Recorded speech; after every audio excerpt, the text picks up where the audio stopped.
Bonsoir tout le monde. Vous m'entendez bien, oui? Merci d'être là, merci d'être aussi nombreux. On est ravis, comme à chaque fois évidemment, de votre présence. Merci Guillaume Font d'être parmi nous. C'est un Bonsoir, véritable merci. honneur. Voilà. Alors, je suis Muriel Calventus, je représente l'association One Conscience Environnementale qui organise cet événement. On organise des projections de documentaires en présence de réalisateurs et des conférences sur le vaste thème de la conscience environnementale. L'idée, c'est de permettre d'avoir des échanges avec vous, en l'occurrence le public, idéalement, et on l'espère en tout cas, le plus riche et constructif possible. Et puis, c'est la chance de recevoir des personnes que l'on trouve particulièrement inspirantes et de pouvoir donc permettre d'avoir ces échanges avec. Voilà. Je ne vais pas parler des actualités de l'association parce qu'on a la chance en fait qu'elles soient assez nombreuses. Vous pourrez les retrouver sur notre site, donc One Conscience Environnementale. Mais je vais juste citer deux événements qui sont en lien. Ce soir, on va parler de la santé mentale et qui sont à venir dans les mois prochains. Au mois de février, nous recevrons Hermès Garanger sur le thème de la méditation et de la neuroscience. Ça va être aussi un beau voyage que l'on va faire. Hermès, elle a été lama à l'âge de 19 ans. Elle a plus de 30 000 heures de méditation à son actif.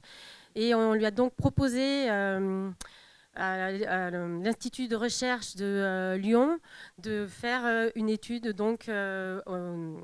avec des neuroscientifiques sur ce qu'il se passe justement sur les bienfaits de la méditation sur le cerveau et sur tout ce qui est effectivement santé mentale et physique. Donc c'est une conférence qui s'annoncera certainement également passionnante. Et au mois de mai, on recevra une conférencière naturopathe. On n'a pas encore défini le thème, mais vous la connaissez certainement, Guillaume. Il s'agit de Marion Kaplan. C'est une spécialiste de l'alimentation.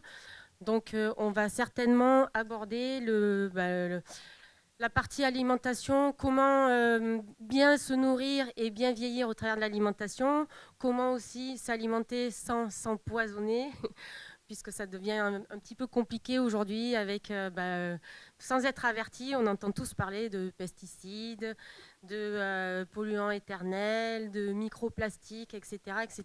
Mais il y a quand même des solutions pour être en bonne santé. Voilà. Et puis je fais une petite parenthèse quand même parce que tout à l'heure il y a Marion que j'ai croisée qui m'a dit ah c'est génial, au mois de janvier on recevra Patrick Burin-Stanas, il est alchimiste, il viendra parler de la pierre philosophale et c'est vrai que c'est une rencontre quand même dont on est très heureux aussi. Voilà. Donc ce soir on va parler santé mentale donc avec Guillaume Font. Moi, je vous suis sur les réseaux et je trouve que vous avez une approche qui est passionnante. Ce que je trouve très intéressant aussi, c'est que finalement, vous expliquez tout particulièrement bien, ce qui nous permet à nous qui ne sommes pas nécessairement dans la médecine de comprendre les mécanismes. Et donc, je suis ravie parce que je vais pouvoir vous poser plein de questions. Et la bonne nouvelle, c'est que vous aurez aussi le temps ensuite, c'est un peu le principe de l'association, de permettre ce temps d'échange avec le public. C'est parti. C'est parti. Donc Guillaume, vous êtes chercheur en psychonutrition donc sur Marseille. Vous êtes psychiatre, auteur de Bien manger pour ne plus déprimer et cofondateur d'Origine Care. Petite parenthèse que je teste. On en parlera plus tard. Et donc, ce que je vous propose pour démarrer la conférence, c'est de nous expliquer qu'est-ce que la psychonutrition et qu'est-ce que la neuronutrition. Et de savoir justement est-ce qu'elles sont complémentaires ou différentes. Voilà. Et aussi, ce qui nous intéresse, c'est de savoir si tout ça, c'est basé sur des preuves scientifiques. Merci Muriel, bonsoir tout le monde. Alors, commençons effectivement par la définition de la psychonutrition parce que j'ai reçu un commentaire cette semaine sur YouTube. Alors, j'adore les réseaux sociaux, on les critique beaucoup, mais il y a quelque chose de très positif, c'est que ça donne vraiment un accès, des connexions à des personnes qui peuvent prendre la parole et entrer en contact. Alors, pour le meilleur et pour le pire, hein. Mais vraiment, je tiens à remercier en fait la communauté des 130 000 personnes qui sont sur YouTube et Instagram, parce que c'est vraiment une communauté bienveillante, déjà, je tiens à le souligner, parce que c'est pas si évident sur les réseaux sociaux. Et il y a des commentaires parfois très pertinents, voilà, des questions. Et donc justement, cette semaine, on m'a dit pourquoi vous parlez de psychonutrition et pas de neuronutrition. Alors qu'est-ce que c'est la psychonutrition? La psychonutrition, c'est un champ de recherche, donc un champ de recherche scientifique, j'insiste là-dessus, on va y revenir. Ce n'est pas une médecine alternative, c'est au sein de la médecine conventionnelle, c'est pas complémentaire, c'est au cœur de la santé mentale dans notre pratique. Et quand on parle de médecine conventionnelle, on parle de médecine conventionnelle aussi bien en Occident qu'en Orient. Je vais y revenir. C'est pour ça qu'elle est aussi originale. C'est parce qu'elle intègre aussi des données qui sont issues d'études au Japon, en Corée du Sud, en Chine, des 15 dernières années, très récentes. Donc ce n'est pas une médecine traditionnelle ancestrale, c'est des études scientifiques qui ont fourni des résultats, qui ont donné lieu à des recommandations internationales publiées donc validé par les pairs et donc publié par la WFSBP, c'est la Fédération internationale de psychiatrie biologique.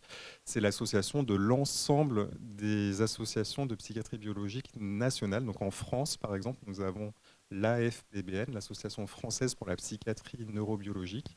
Et donc toutes ces associations se réunissent au niveau international pour former la WFSBP. Cette WFSBP a publié les recommandations et donc c'est le sujet dont je vais vous parler ce soir.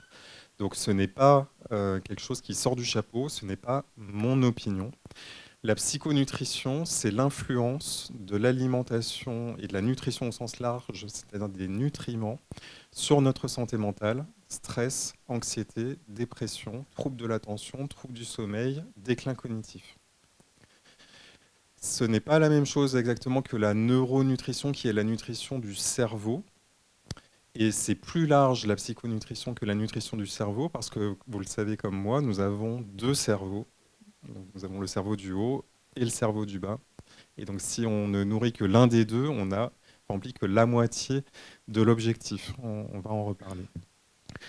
Donc la psychonutrition, ce n'est pas non plus la prise en charge des troubles du comportement alimentaire, parce que ça j'ai eu la question aussi. Donc ce n'est pas l'anorexie, la boulimie. Donc la prise en charge de l'anorexie, de la boulimie, de l'hyperphagie peut intégrer bien sûr la psychonutrition, mais pas que.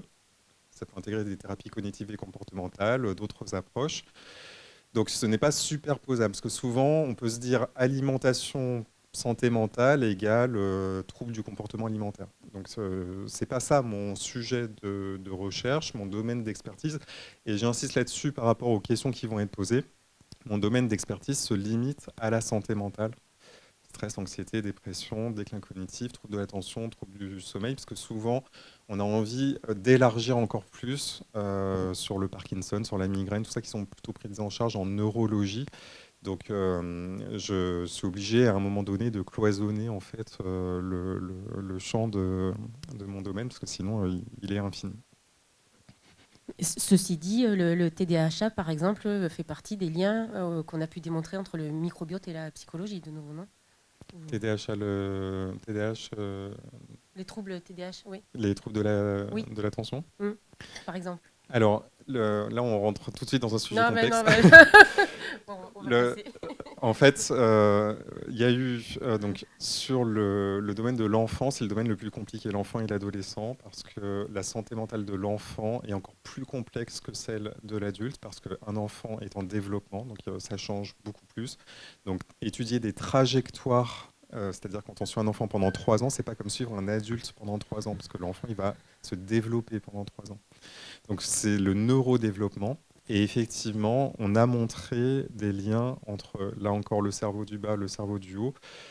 Je connais mieux la littérature pour les troubles du spectre autistique. Par contre, il y a de la littérature de psychonutrition qui montre l'influence de certains nutriments sur les troubles de... Alors, on parle maintenant de troubles de régulation de l'attention plutôt que de déficit de l'attention, parce qu'en fait, les personnes TDAH peuvent très bien se concentrer dans certaines situations, comme par exemple devant des ordinateurs, en jouant de la musique ou des choses qui les passionnent, qui captivent leur attention.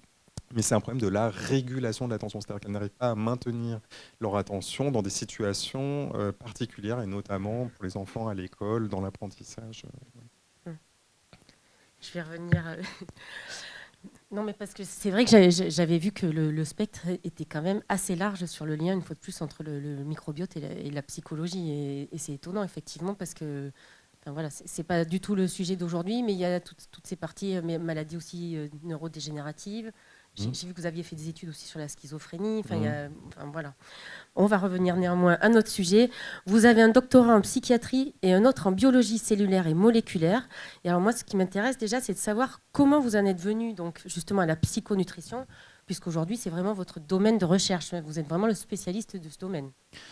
Je suis donc chercheur en psychonutrition et le chemin, en fait, a pas été évident. Enfin, donc je suis devenu chef de clinique en 2010 et en fait très vite j'ai été confronté aux barrières et aux limites des prises en charge des maladies mentales sévères. J'étais à Montpellier à l'époque, j'ai vécu 6 ans ici, je fais mon internat à Montpellier Vu que et vous mon avez étudié clinica à ici. Montpellier, voilà. Très bonne faculté, j'ai reçu un enseignement de grande qualité et je remercie mes maîtres. Et très vite, en fait, en tant que chef de clinique donc à l'hôpital de la Colombière, ici à Montpellier, je me suis rendu compte que on était limité, en fait, que beaucoup de personnes ne répondaient pas aux traitements proposés en psychiatrie. Maintenant, on le sait, plus de la moitié des personnes qui ont une dépression ne répondent pas suffisamment, voire pas du tout aux antidépresseurs. Ce n'est pas donc mon point, je précise d'emblée, je ne suis pas anti-médicaments, je prescris des médicaments, j'enseigne la psychopharmacologie. Le sujet de ce soir, ça va être d'entrer vraiment dans une précision, c'est-à-dire de réfléchir aux indications, parce qu'actuellement, toute personne en état de dépression ou avec un trouble anxieux généralisé, ou avec un trouble bipolaire, une schizophrénie, entre dans une case d'un manuel qui s'appelle le DSM, hein, le manuel diagnostique et statistique, euh, qui a eu son utilité et qui l'a encore, puisque donc c'est un outil statistique qui a été développé, qui a eu sa propre histoire. Et à un moment donné, on a dit il faut quand même bien créer des catégories pour pouvoir ensuite raisonner, faire de la recherche sur ces catégories. Et maintenant, on sait que ces catégories sont encore trop hétérogènes, c'est-à-dire que sous une même étiquette, en fait, il va y avoir, et ça va être le sujet de ce soir par exemple, des dépressions dont l'origine se trouve dans l'alimentation, ou également dans la sédentarité, le temps passé assis.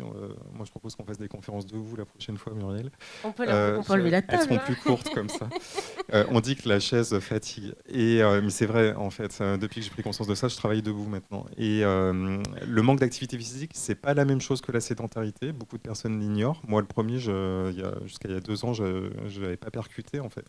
On peut être actif, c'est-à-dire faire 2h30 d'activité physique par semaine, tout en étant sédentaire, ce qui est le cas de la majorité d'entre nous d'ailleurs. Donc notre mode de vie moderne ne prend pas en compte les besoins physiologiques de notre corps. Notre alimentation est en train d'être de plus en plus transformée. Il y a un sujet autour des nutriments contenus dans l'alimentation. Tout le monde n'est pas d'accord d'ailleurs sur l'état nutritionnel de l'alimentation moderne. Et ça, on va en reparler sur l'exemple des poissons gras, par exemple.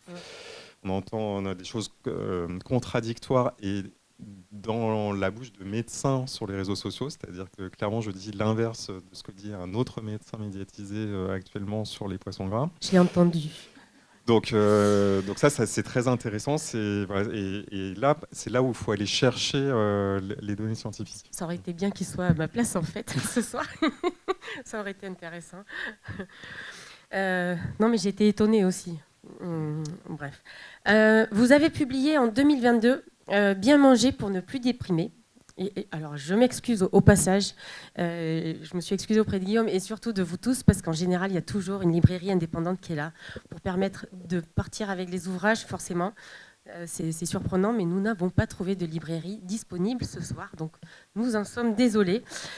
Mais vous pourrez commander donc Bien manger pour ne plus déprimer. Et en fait, ce qui nous intéresse, c'est que dans ce livre, vous expliquez l'axe intestin-cerveau. Donc là, on va rentrer dans le vif du sujet et c'est vraiment intéressant. J'aimerais bien que vous nous expliquiez comment ça marche, ce fameux axe intestin-cerveau. Alors en fait, à partir du constat du fait qu'on n'arrivait pas à aider plein de personnes, en fait, hein, même si les médicaments psychotropes aident des personnes et sauvent des vies, Ça suffit pas en fait. Et ça induit beaucoup d'effets indésirables. Et actuellement, en fait, le principe de la plupart des médicaments en santé mentale, c'est de corriger des niveaux de neurotransmetteurs dans le cerveau. Un neurotransmetteur, donc c'est une molécule qui permet à deux neurones de communiquer entre eux.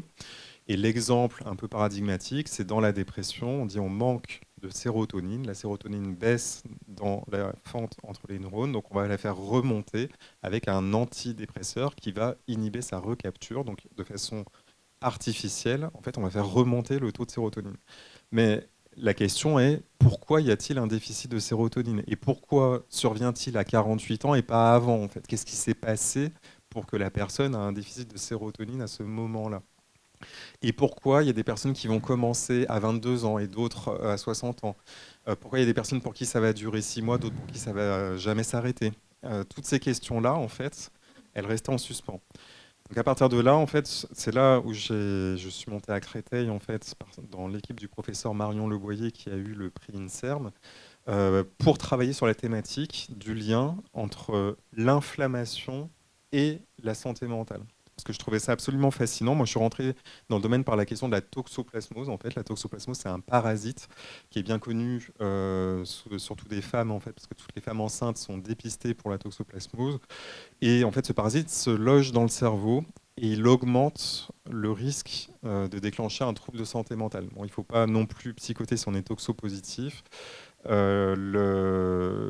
C'est juste en fait que ce parasite se loge dans le cerveau et qui va créer une inflammation locale et que dans des conditions particulières, en fait, il peut favoriser le déclenchement de certains troubles psychiatriques. Donc à partir de là, j'ai travaillé pendant 3 ans pour mon doctorat de biologie cellulaire et moléculaire et je me suis rendu compte que l'inflammation, c'est la défense de notre organisme face à une agression. Cette agression, elle peut être physique, comme une plaie, elle peut être biologique, comme une infection, comme un Covid, une grippe, et elle peut être psychique, comme un traumatisme, comme un harcèlement professionnel, comme un burn-out. Et ça, déjà, c'est une révolution conceptuelle, en fait, de se dire qu'un stress psychique peut déclencher une réaction de défense de l'organisme au même titre qu'une infection. Et le lien entre les infections et les maladies mentales, il est maintenant très établi. L'exemple du Covid nous l'a encore rappelé. En fait, il y a des personnes qui font des Covid longs, en fait, et le Covid augmente le risque de déclencher une dépression, une anxiété, parce que le Covid va aussi perturber le fonctionnement du cerveau. Et donc, parmi toutes les sources d'inflammation, je me suis rendu compte en fait que la source principale, justement, c'était l'alimentation, ce qu'on appelle l'alimentation inflammatoire.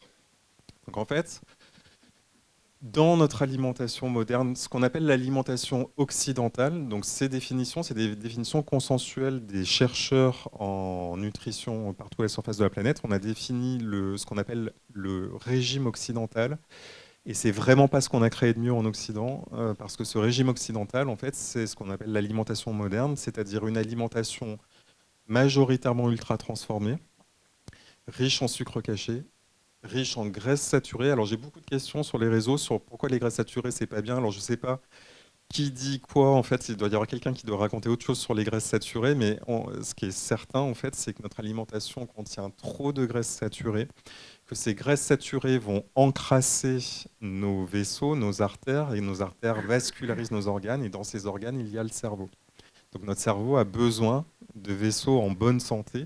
Donc tout ce qui va, ça c'est un message qu'on peut retenir aussi, c'est que tout ce qui augmente le risque d'hypertension, de diabète, de cancer, augmente aussi le risque de troubles mentaux, de dépression notamment. C'est les mêmes facteurs de risque.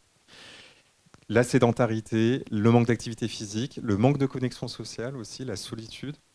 Le tabac, bien sûr, l'alcool, le manque de sommeil aussi. Tous ces facteurs-là sont des facteurs de mode de vie qui sont vraiment trop négligés dans les prises en charge. Vraiment, alors, c'est souvent par manque de temps, je pense, de la part du corps médical. Peut-être aussi une question de formation sur la prévention. Dans mes études de médecine, il y a déjà 20 ans, j'ai eu 4 heures sur l'alimentation en 6 ans. Donc, voilà. Et je n'ai jamais entendu parler de microbiote intestinal, donc je prends des chemins pour répondre à ta question. L'axe intestin-cerveau, c'est prouvé scientifiquement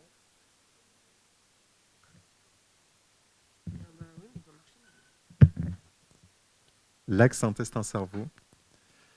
C'est prouvé scientifiquement. Et pourquoi j'insiste là-dessus?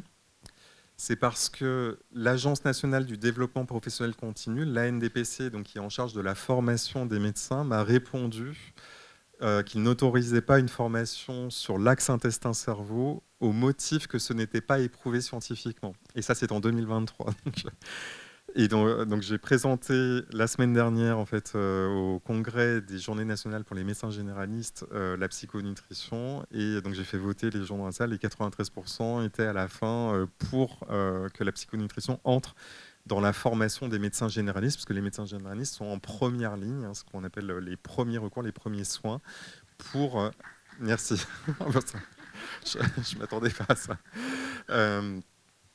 Et donc la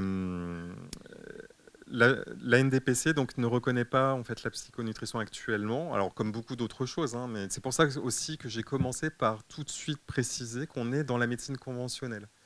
Parce que très rapidement, on peut se dire que si on parle d'alimentation, de nutrition, c'est donc qu'on est anti-médicaments, c'est donc qu'on est anti-science. Tout ce que je vous présente ce soir est basé sur des essais contrôlés randomisés contre placebo. Donc, je rappelle juste comment ça fonctionne la recherche, parce que depuis le Covid, il y a eu beaucoup de sujets autour de qu'est-ce que la science. J'entends régulièrement sur la science CQFD, une émission que j'aime beaucoup. Il y a la question actuellement, par exemple, des dérives sectaires, du complotisme, tout ça, des réseaux sociaux, justement, de la désinformation. Et d'ailleurs, à ce propos, je donne une bonne nouvelle aussi ce soir, c'est que YouTube promeut maintenant dans son algorithme les sources fiables de connaissances. C'est-à-dire qu'en fait, ils ont créé ce qu'ils ont appelé une étagère santé pour étiqueter en fait les contenus que YouTube a identifiés comme fiables, en fait. Parce que actuellement, l'algorithme donne plus la voix à quelqu'un qui a 1 million d'abonnés que au pauvre médecin qui fait ses vidéos de mauvaise qualité dans son coin, mais qui dit en fait la vérité. Pour la petite parenthèse, il marche ou pas? Non. Albert Moukébert, qu'on a reçu il y a 15 jours, expliquait que l'origine... Albert Moukébert, qu'on a reçu il y a 15 jours, expliquait que l'origine du livre qu'il a présenté, Neuromania, ce qui l'avait inspiré, c'était une citation que la sursimplification est un mensonge. Et en fait, on en revient à ça, au fait de dire aujourd'hui, il y a un endroit où on a une chance parce qu'on dispose d'un certain nombre d'informations, et un autre où il faut être extrêmement prudent. Et surtout, quand vous avez un public avec des personnes avec des troubles anxieux, dépressifs, etc., des gens qui sont relativement fragiles, donc il faut aussi être extrêmement vigilant. Et ça fait partie des éléments qui ont fait aussi que j'avais justement envie de vous recevoir, où il y a cette approche qui est basée sur des recherches, en fait, et donc quelque chose qui est tout à fait concret, et en même temps vous avez une approche effectivement où vous reprenez, mettez en avant aussi tous ces fondamentaux que l'on oublie. Vous avez raison, quand on va chez le médecin, si on prend le temps de faire le tour de la salle, on nous demande rarement si effectivement, comme vous le dites, on a une hygiène de vie, si on fait du sport, si on a une vie sociale. Et par contre, on peut partir facilement, effectivement, avec une prescription d'antidépresseurs et autres. Donc, je salue une fois de plus votre démarche et je vous prends le micro.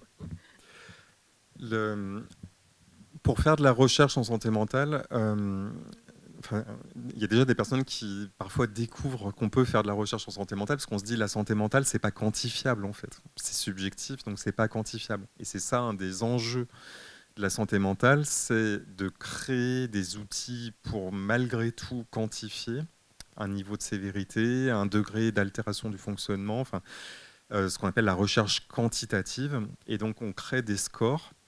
Et le niveau d'exigence que je me suis fixé, c'était donc l'essai donc contrôlé randomisé. Ça veut dire quoi? Ça veut dire qu'on répartit les personnes au hasard et qu'elles ignorent, ça c'est très important, le traitement qu'elles reçoivent, et que l'un des deux groupes a un placebo, c'est-à-dire donc un traitement sans principe actif. Et donc c'est parce qu'on a un problème en santé mentale qui existe partout en médecine, mais qui est particulièrement marqué en santé mentale, c'est qu'il y a une réponse forte au placebo. Donc, c'est-à-dire que par exemple, dans la dépression, 40% des personnes vont avoir une réponse à un médicament qui n'a pas de principe actif. Alors, il y a ce qui va avec le médicament. Et puis peut-être que tout simplement aussi la personne va changer des choses dans sa vie qui va améliorer son état de santé, mais en tout cas, ça ne provient pas de l'intervention.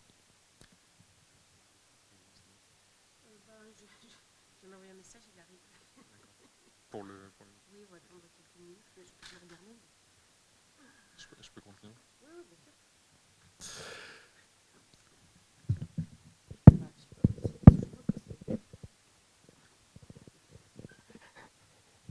Les aléas du direct. N'est-ce pas? Donc, à partir de là, il y a des essais contrôlés randomisés et beaucoup de personnes sont perturbées par le fait qu'ils ne trouvent pas tous la même chose.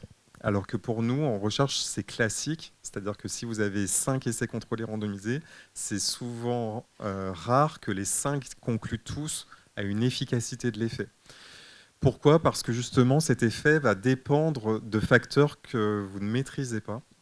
Et c'est pour ça d'ailleurs que les personnes sont réparties au hasard, donc elles sont tirées au sort et c'est par des ordinateurs, enfin c'est pas juste du pile ou face, il y a des techniques pour être certain de bien répartir au hasard les deux groupes.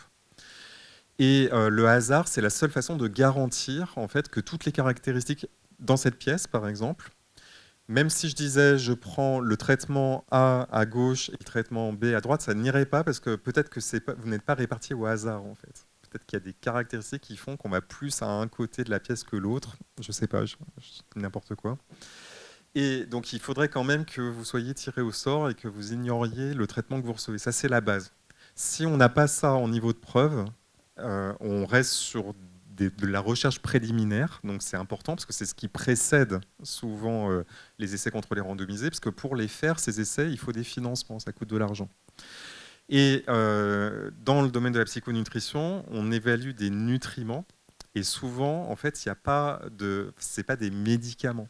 Donc ça veut dire qu'il n'y a pas d'industrie pharmaceutique, donc il n'y a pas de rentabilité de la même façon qu'un nouveau médicament, par exemple, innovant, qui va être mis sur le marché. Et même pour l'industrie pharmaceutique, c'est de plus en plus compliqué, ça coûte de plus en plus cher. Donc, c'est une des raisons aussi pour lesquelles le volume, la quantité d'essais contrôlés randomisés, elle est moins importante, par exemple, que pour les antidépresseurs. Mais dans les antidépresseurs, le problème, c'est qu'une partie des études est sponsorisée par l'industrie qui commercialise les mêmes antidépresseurs. Donc, il y a quand même aussi ce sujet-là. Bon, ça, c'est une parenthèse.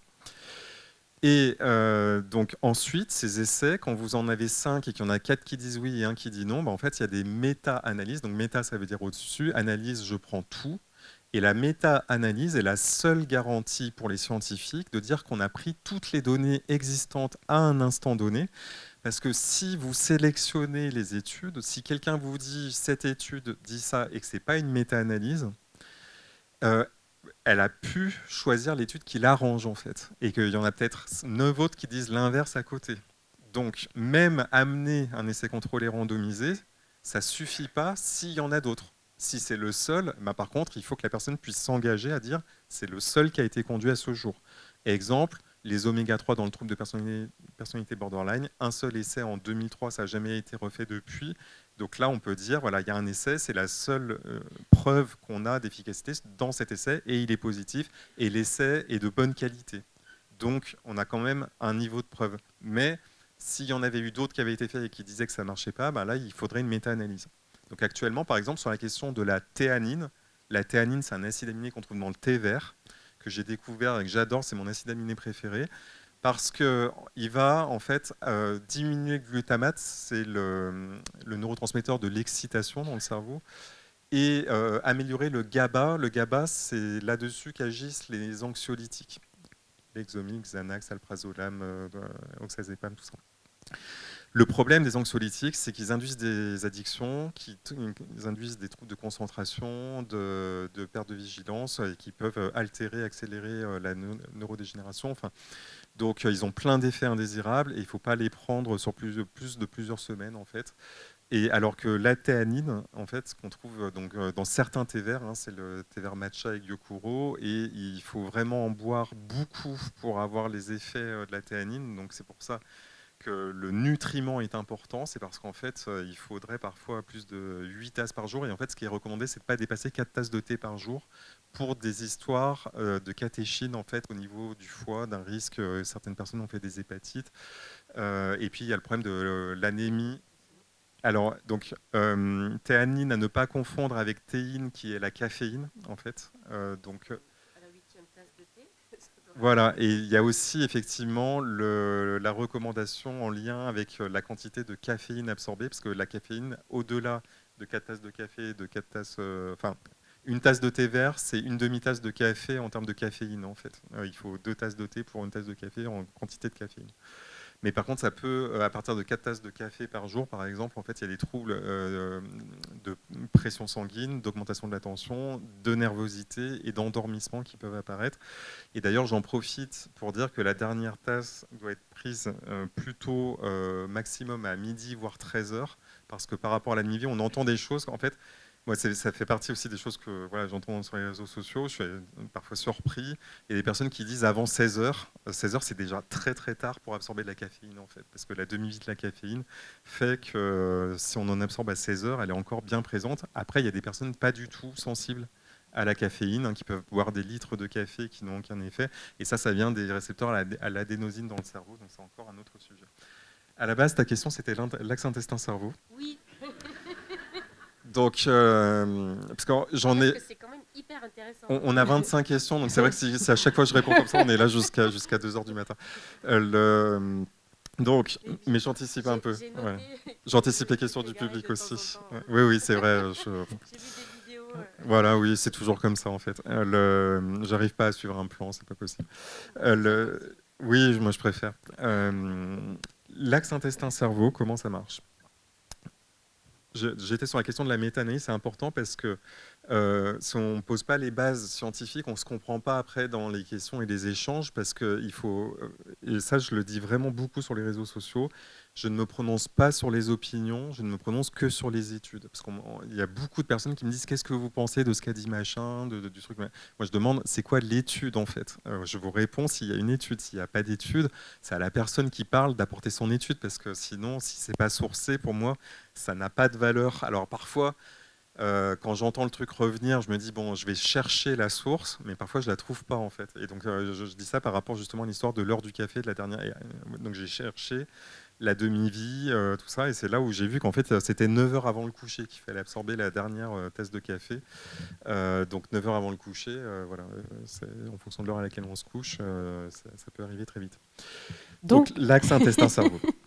Donc l'intestin, le deuxième cerveau, il a été très popularisé par un livre d'une collègue allemande qui avait été publié, qui s'appelle Le champ discret de l'intestin, livre très pédagogique, qui pour moi était un modèle, parce que bien manger pour ne plus déprimer, en fait, c'était la volonté, c'était d'apporter en fait un livre qui transmette la connaissance de façon aussi accessible que le champ discret de l'intestin, mais le champ discret de l'intestin était vraiment limité à la partie, j'ai envie de dire, physiologique de l'intestin et de ses connexions avec le corps, notamment avec le cerveau. Mais ça n'allait pas plus loin, notamment sur la santé mentale. Il y avait quelques petites choses dites, et notamment on parlait de la toxoplasmose aussi, et je travaillais dessus à l'époque. Et je trouvais que ça allait pas du tout assez loin. Et surtout, depuis l'apparition de ce livre, il y a eu énormément de connaissances qui sont arrivées, et notamment énormément de méta-analyses. Donc c'est pour ça qu'on m'a demandé pendant des années qu'est-ce qu'on peut donner aussi pour... Alors ce qui s'est passé, en fait, c'est que ça a été un tel phénomène médiatique que la population a été mieux informée que le corps médical. Parce que les médecins ont souvent moins le temps de lire la presse ou d'écouter des émissions que le reste de la population, parce qu'ils sont plus dans leur cabinet. Et comme la formation médicale continue est souvent en retard, en fait, parce que déjà c'est réactualisé tous les 3 ans les orientations, mais même en 2023, la psychonutrition n'est toujours pas dans les axes, et on dit encore que l'axe intestin-cerveau n'est pas éprouvé. Donc, ce qui s'est passé, c'est qu'en fait, il y a beaucoup de personnes qui avaient un syndrome de l'intestin irritable. Donc, c'est le paradigme du trouble de l'axe intestin-cerveau. C'est un syndrome où on a des problèmes de digestion, des ballonnements, des diarrhées, des constipations. Ça peut être plus de diarrhée ou plus de constipation, et que ça retentit en fait sur les fonctions psychiques, l'attention, l'anxiété, le sommeil, du stress, et que ça peut aller jusqu'à la dépression. Et le premier travail que j'ai fait en psychonutrition, ça a été de démontrer dans les études épidémiologiques que les personnes qui avaient ce syndrome de l'intestin irritable avaient 4 à 8 fois plus de risques de faire un problème d'anxiété ou de dépression sévère. Donc ça, c'était la preuve par l'épidémiologie, parce qu'en fait, c'est une convergence de preuves. On a des modèles animaux donc chez le rat. Donc, qu'est-ce que nous a montré le modèle animal chez le rat? Ce qui nous a montré, c'est qu'on peut transférer, et ça a été une révolution scientifique, ça fait le tour du monde, c'est qu'on peut transférer par une greffe de microbiote. Donc le microbiote, c'est le paquet de bactéries. Donc pour l'être humain, c'est 1,5 kg de bactéries qui tapissent notre intestin. Si on injecte à une souris qui est née en conditions stériles, elle n'a pas de bactéries dans l'intestin, on lui injecte le microbiote d'un être humain dépressif, la souris développe des comportements de type dépressif. Alors on me dit comment on peut savoir qu'une souris est dépressive? Elle commence à mal dormir, elle commence à être anxieuse, elle commence à ne plus aller explorer son environnement, elle arrête de se nourrir, elle commence parfois même à s'automutiler, elle arrête de se laver, elle arrête de s'occuper de ses petits. Voilà, donc tout ça, c'est des modèles animaux en fait, qui sont des modèles de dépression. On n'a pas encore trouvé comment demander à la souris si elle avait des idées suicidaires. Et les antidépresseurs sont développés sur ces modèles.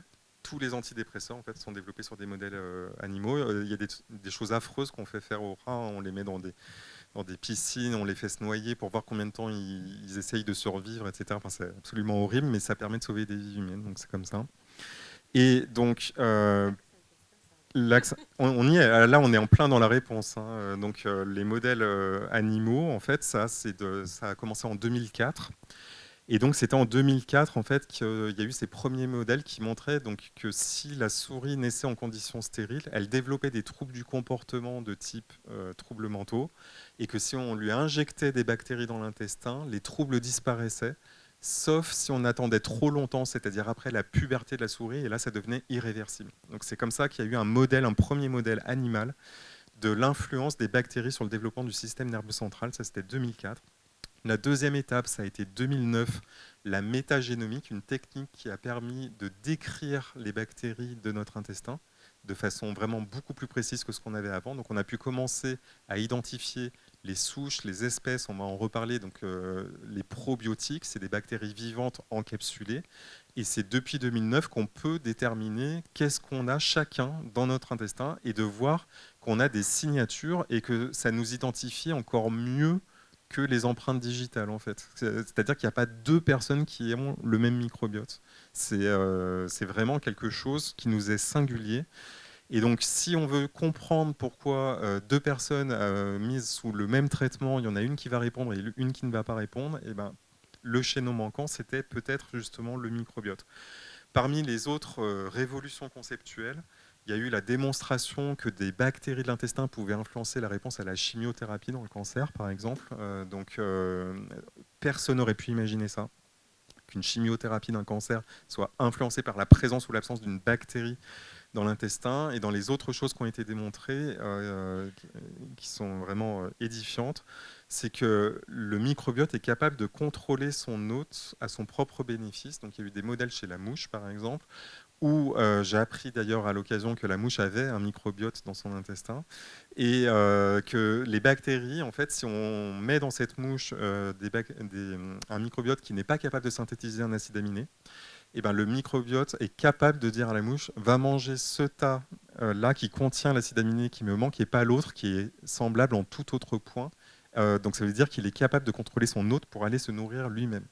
Donc bien sûr, la question qui se pose, c'est qu'en est-il chez l'être humain? Et il y a notamment parmi les modèles la question de l'appétence au sucre, par exemple. On dit le sucre appelle le sucre. Et une des hypothèses, c'est que plus je mange du sucre et plus je nourris des bactéries qui se nourrissent de sucre et plus je les favorise. Ces bactéries sont inflammatoires, donc la fameuse inflammation dont je parlais, et donc elles vont pulluler. Et les autres bactéries qui, elles, sont positives vont diminuer parce qu'il n'y a pas de la place pour tout le monde, c'est une compétition.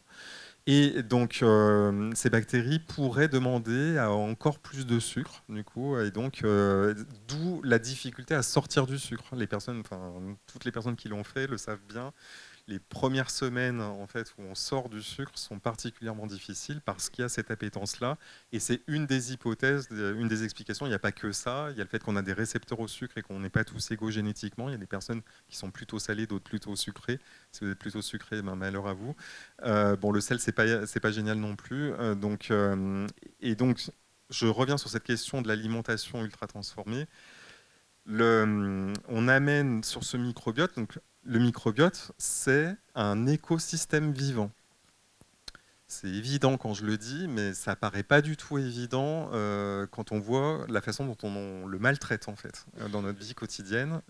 Exemple, la junk food. Exemple, les sodas, qu'ils soient sucrés ou édulcorés.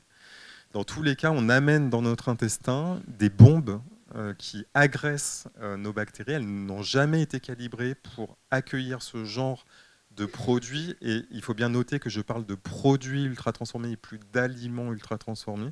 Parce qu'à partir du moment où ça détruit, en fait, ça altère notre microbiote, ça veut dire que ça altère notre organisme. Et une des découvertes absolument majeures, c'est que parmi les personnes en bonne santé, en apparence, qui n'ont pas de troubles de santé apparents, il y a 25% des personnes qui ont un microbiote altéré, soit sur le plan de la quantité, soit sur le plan de la qualité de leurs bactéries. D'où ça vient? Ça vient de cette alimentation ultra transformée, ça vient aussi des antibiotiques. Alors ça ne veut pas dire, là encore, je ne suis pas anti-antibiotique. Ça veut juste dire que quand on administre un antibiotique, et maintenant c'est les nouvelles recommandations qui viennent de l'hépatogastroentérologie, hein, qu'il faut co-administrer l'antibiotique avec le probiotique, pas au même moment en fait, parce que sinon ça va détruire aussi le probiotique, mais au cours de la même journée, pendant la cure. Et actuellement, ce qu'on dit, je dis bien actuellement, parce que les données de la science évoluent, donc là, ce que je vous dis, c'est vraiment 2024. Et on arrête le probiotique à la fin de la cure d'antibiotiques pour laisser le microbiote en résilience. La résilience, c'est quand le microbiote revient à son état initial. Et une des questions des chercheurs actuellement, c'est pourquoi il y a des personnes qui vont avoir des cicatrices. Les cicatrices, c'est quand le microbiote ne parvient pas à récupérer son état antérieur. Donc il y a des souches bactériennes qui peuvent être décapitées de façon définitive en fait, par l'administration d'un antibiotique, mais aussi par une gastroentérite, par l'alimentation ultra transformée. En fait, souvent ce qu'on dit, c'est pas le fait une fois d'absorber un produit ultra transformé, c'est la répétition. Et en fait, ça va altérer. En fait, notre microbiote est capable au début de s'adapter, puis au bout d'un moment, après, il décline.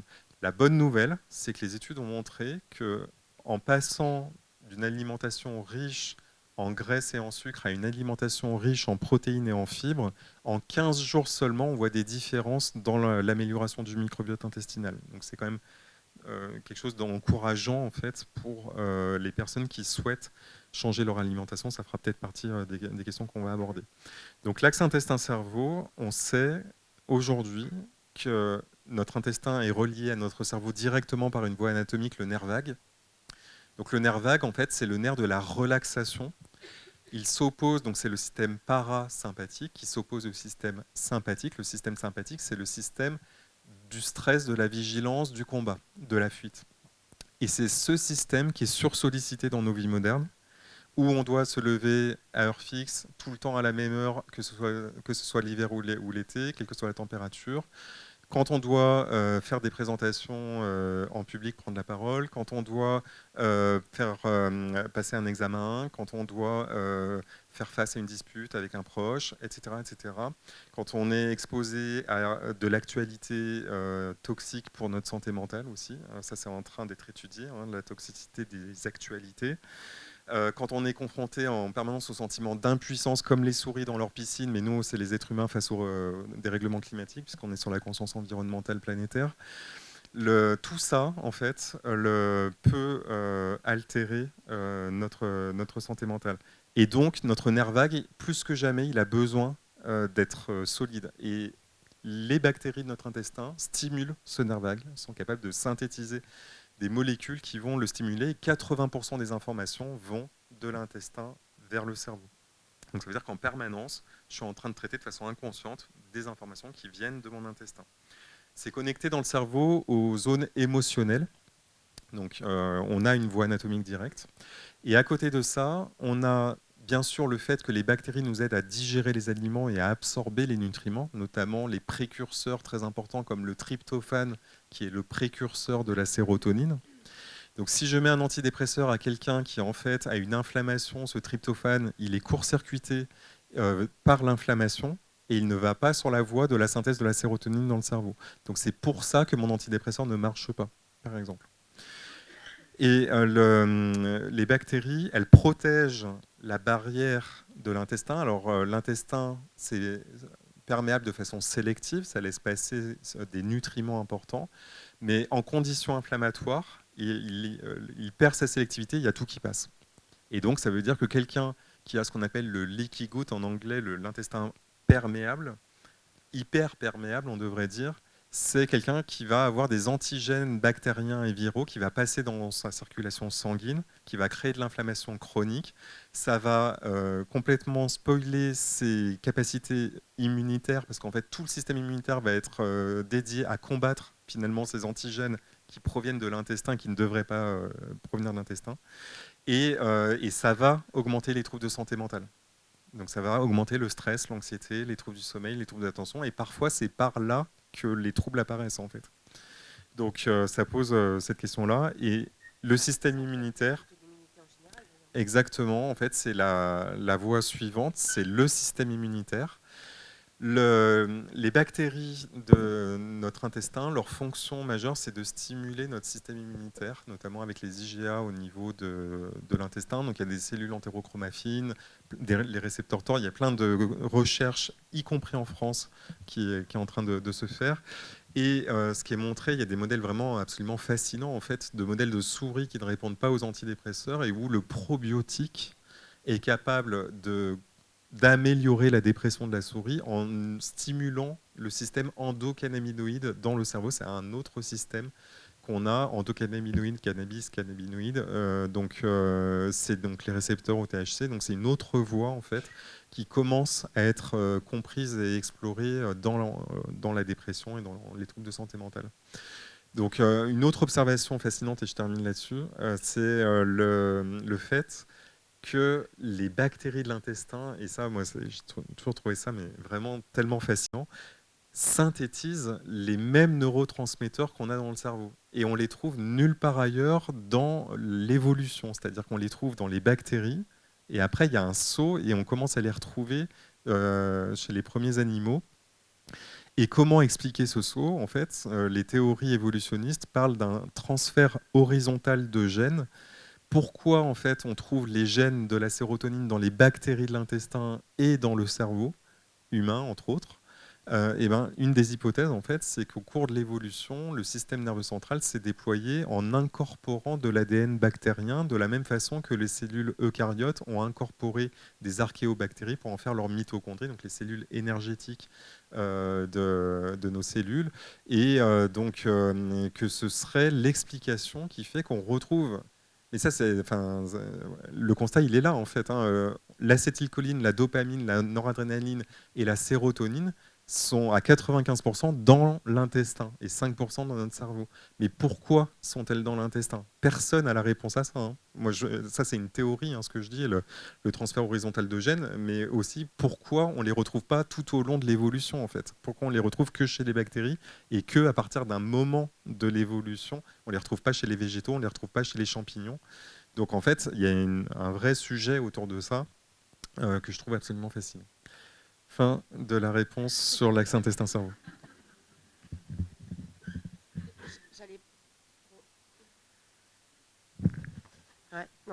En fait, j'allais... peut-être que moi aussi, il faut que je fasse attention à ne pas m'égarer parce que j'allais parler d'alimentation. Mais ce que je trouve intéressant par rapport à ce que vous dites aussi, et je trouve que c'est quand même important pour les personnes qui sont concernées, je vous ai entendu parler d'épigénétique et je trouve que c'est vachement important en fait parce qu'il y a les prédispositions au départ et en même temps, il y a ce qu'on est en capacité de faire. Et aujourd'hui, on se rend compte que finalement, on n'est pas obligé de subir, enfin vous m'arrêtez, mais ces gènes en fait. Il y a une étude que j'ai trouvée fascinante, publiée en 2023, une étude anglaise, énorme étude de tout ce que je cite. Si vous cherchez après les sources, je mets dans les posts sur Instagram et sur YouTube les DOI, donc c'est les identifiants des études, s'il y a des personnes ensuite qui veulent en savoir plus. Une étude anglaise en fait de très grande ampleur, donc c'était plusieurs centaines de milliers de personnes qui ont donné des prélèvements pour des tests génétiques, qui ont rempli des questionnaires sur leur mode de vie, et notamment des questionnaires de santé mentale. Et ça a permis aux chercheurs en fait, de faire une biobanque, donc une collection de gènes, en fait, et de regarder les liens entre la génétique, le mode de vie et la santé mentale. Et les conclusions étaient sans appel. C'était donc les facteurs de mode de vie qu'ils avaient mis dans cette étude, c'était ceux que je vous ai cités. Alors on ne peut pas tous les prendre, hein, mais donc c'est les 7 facteurs. La sédentarité, le manque d'activité physique, bien sûr l'alimentation, le manque de sommeil, le tabac, l'alcool et la connexion sociale. Voilà, c'était ça qui était pris en compte, ce qui est déjà très bien. Après, il y a la luminosité, il y a des choses, enfin, c'est pas la totalité des facteurs, bien sûr, qui influencent notre santé mentale. Et donc, ils prenaient tous ces facteurs en compte. Et ce qu'ils ont montré, en fait, c'est que déjà, il y avait très peu de personnes qui cochaient les 7 sur les 7, hein, c'est-à-dire qui dormaient 7 à 9 heures par nuit, qui faisaient au moins 2h30 d'activité physique par semaine, qui étaient peu sédentaires, qui avaient une alimentation peu inflammatoire. Enfin, quand on commence à faire la liste, effectivement, c'est intéressant de se poser la question, moi, je suis à combien sur les 7 ? Il y a peu de personnes qui atteignent les 7. Et c'est normal, hein, c'est le cap, hein, c'est le chemin qui compte.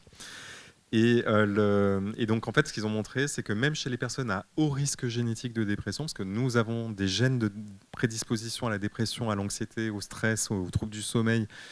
Pour le sommeil, par exemple, le chronotype, donc le fait d'être du matin ou du soir, c'est fixé génétiquement. Ça, on n'y peut rien, c'est hérité du patrimoine de nos parents, c'est comme ça. Et donc, en permanence, en fait, il y a des personnes qui sont en train de lutter contre leur chronotype parce qu'il n'est pas adapté socialement à leur mode de vie. Et ça pose beaucoup de problèmes. J'ai entendu une conférence d'une collègue de Bordeaux qui fait de la recherche sur la resynchronisation dans la chrononutrition. Et justement, c'est un des sujets, c'est de prendre en compte, par exemple, ce chronotype. Et donc, dans cette étude anglaise, en fait, chez les personnes à haut risque génétique, donc le score polygénique, hein, c'est de regarder combien j'ai de variants de gènes qui me prédisposent à la dépression, parce qu'ils ont été identifiés par la science. Et bien, en fait, ces personnes répondent encore au mode de vie, c'est-à-dire qu'en fait, le mode de vie permet d'améliorer la dépression, y compris des personnes qui ont des dépressions à haut risque génétique. Voilà, ce qui veut dire que si vous êtes une famille où il y a des personnes qui ont des dépressions, ou s'il y a eu des suicides, ou voilà, il n'y a pas de condamnation. Et ce qui est compliqué, en fait, c'est de responsabiliser, de donner le pouvoir sans culpabiliser. Ça, c'est compliqué, parce que en même temps, j'ai conscience que l'injonction à faire de l'activité physique, à pas être dans la sédentarité, à manger d'une certaine façon. On pourra parler de la question du prix, de l'inflation. Là, il y a un sujet autour des prix du bio, des marges. Enfin, il y a la question de la taxe du sucre actuellement. Donc ça, j'espère vraiment qu'il va se passer des choses sur le plan politique, parce que sinon ce serait vraiment un échec considérable. Et voilà, j'espère vraiment que ça va aller au bout. Mais en même temps, qu'il faut aussi prendre en compte le fait de pouvoir aider les personnes. Enfin, pour moi, la base, hein, c'est vraiment bien manger, bien dormir, être avec ses proches et l'activité physique. Et que c'est ça qu'on devrait pouvoir garantir à tout le monde. Ce qui n'est pas, ce qui semble pas être l'objectif principal actuellement. Et donc, tout ça pour dire quoi Oui, pour l'épigénétique. Donc l'épigénétique, en fait, c'est la façon dont nos gènes s'expriment. Alors, une chose aussi que, pour vous dire, hein, en fait, ça fait 15 ans que je fais de la recherche et je percute encore des trucs, donc je trouve ça génial, en fait, c'est que j'apprends plein de choses tout le temps. Et parmi les choses que j'ai percutées assez récemment, en fait, c'est que la génétique, c'est pas la même chose que congénital. Parce que souvent, on fait cette erreur-là. On se dit, si j'ai le gène, il doit s'exprimer depuis la naissance. Donc, tout ce qui se déclenche à l'âge adulte, par exemple, n'est pas génétique. Bah, ça, c'est faux. En fait, il y a ce qu'on appelle l'effet boule de neige.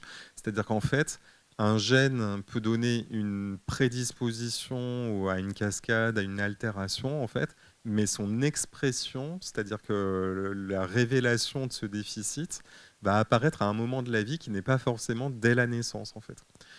Et au contraire, d'ailleurs, en fait, il y a un effet cumulatif, donc le risque augmente au fur et à mesure de la vie, en fait. Donc, si j'ai une prédisposition génétique à la dépression, ce n'est pas parce que je déclenche ma première dépression à 35 ans qu'elle n'est pas génétique, enfin qu'elle n'a pas une composante génétique, en fait. Et donc, quasiment pour toutes les maladies, sauf les maladies génétiques pures où c'est un gène entraîne une maladie, quasiment toutes les maladies, notamment les maladies chroniques, ont une composante à la fois génétique et environnementale. Exemple, le diabète, le cancer, les maladies cardiovasculaires, les infarctus, les AVC, etc. Enfin, c'est les deux. Sauf que la génétique, on ne peut pas la modifier. Donc, par contre, elle s'exprime, et c'est ça qu'on appelle l'épigénétique. C'est-à-dire qu'on a deux versions souvent de chaque gène, ce qu'on appelle les allèles. Et la façon dont notre patrimoine génétique s'exprime est conditionnée par des facteurs qui dépendent de l'environnement. Et ça j'ai trouvé ça absolument incroyable, c'est que les nutriments qui ont prouvé une efficacité en santé mentale, alors je ne suis pas exhaustif, mais les oméga 3, la vitamine D, le méthylfolate, le zinc, tout ça, en fait, a une action épigénétique. Alors je m'explique. Il y a des clés d'activation des gènes en fait qui sont donc c'est en amont les promoteurs en fait c'est donc ces clés d'activation. Le nutriment ça rentre dans la cellule et ça ouvre l'expression du gène. Et comme ça, en fait, le nutriment, notamment par exemple, et ça, on l'enseigne dès la première année de médecine, hein, ce n'est pas des choses révolutionnaires, je le savais déjà il y a 20 ans dans mes cours de médecine, mais je n'avais pas percuté à l'époque, et les cours de biochimie ne nous disaient pas à quel point c'était quand même extraordinaire. Des oméga 3, donc des acides gras essentiels, notamment le DHA et l'EPA qu'on ne trouve que dans notre alimentation, dans les poissons gras et dans les algues, mais on ne consomme pas d'algues, donc ça c'est le point, on pourra y revenir. Ces acides gras modifient l'expression de nos gènes. Ce qu'on met dans notre assiette modifie l'expression de nos gènes. C'est quand même incroyable quand on y pense, en fait. C'est quand on parle des effets de l'alimentation sur la santé, souvent on pense aux nutriments, aux acides aminés, aux protéines, enfin à des choses, mais on ne pense pas que ça modifie l'expression de nos gènes. Je l'ai découvert effectivement en vous écoutant et c'est pour ça que la parenthèse me paraissait importante parce que c'est essentiel même. Hein, donc voilà. Alors j'ai prévu ensuite de vous parler d'alimentation. Forcément, on va y venir. Et ce qui nous intéresse évidemment, c'est de savoir qu'est-ce qui permet d'améliorer la santé mentale au travers de l'alimentation. Et inversement, vous avez commencé quand même à parler évidemment des produits ultra transformés, on s'en doutait un petit peu.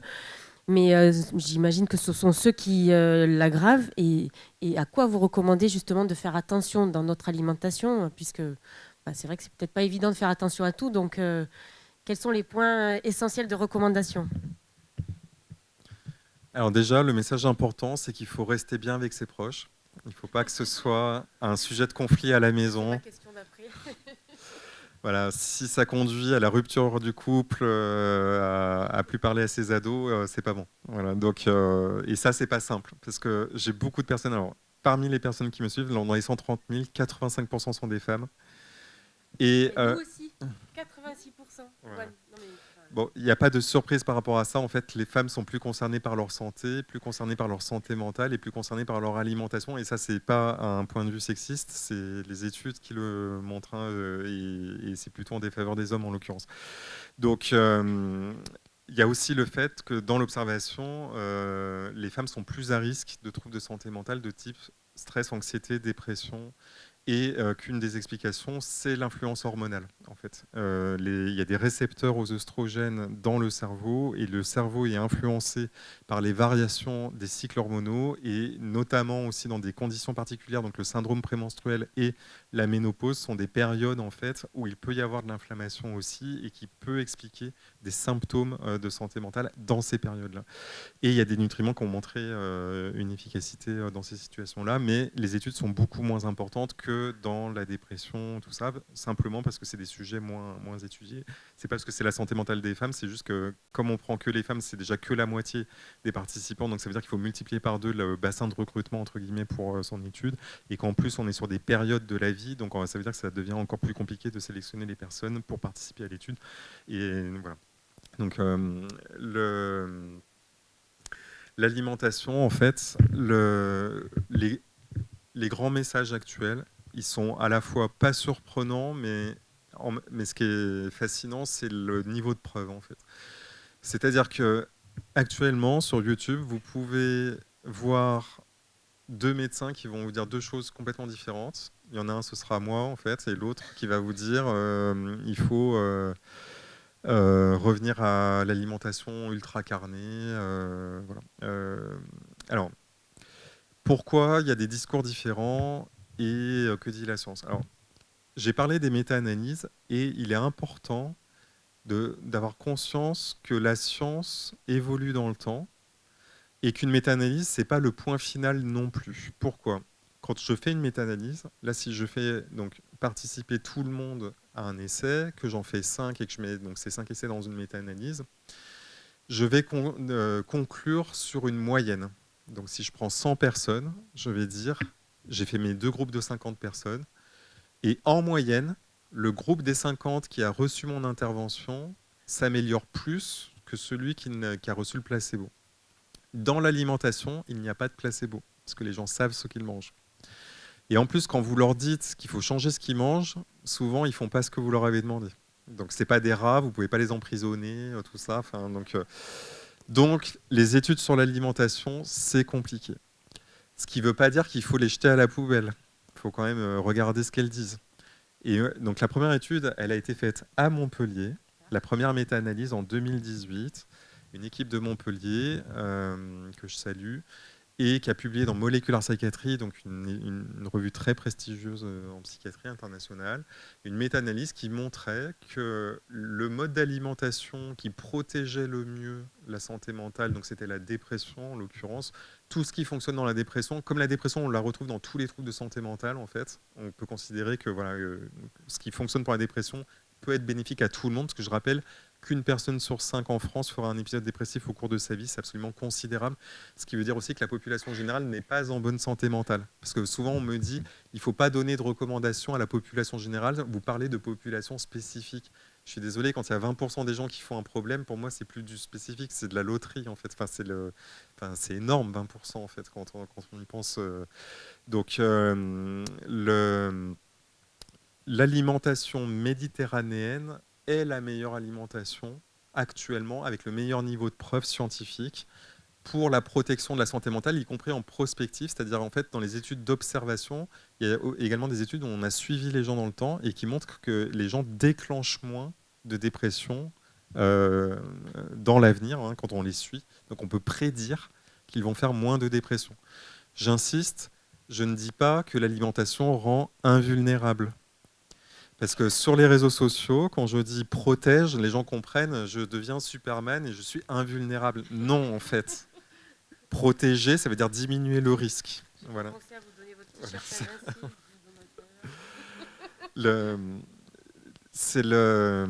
Mais d'ailleurs, c'est le principe même de la psychonutrition, c'est de dire avoir laissé son cerveau dénutri, c'est le cas, je vais y revenir, 80% d'entre nous avons des cerveaux dénutris.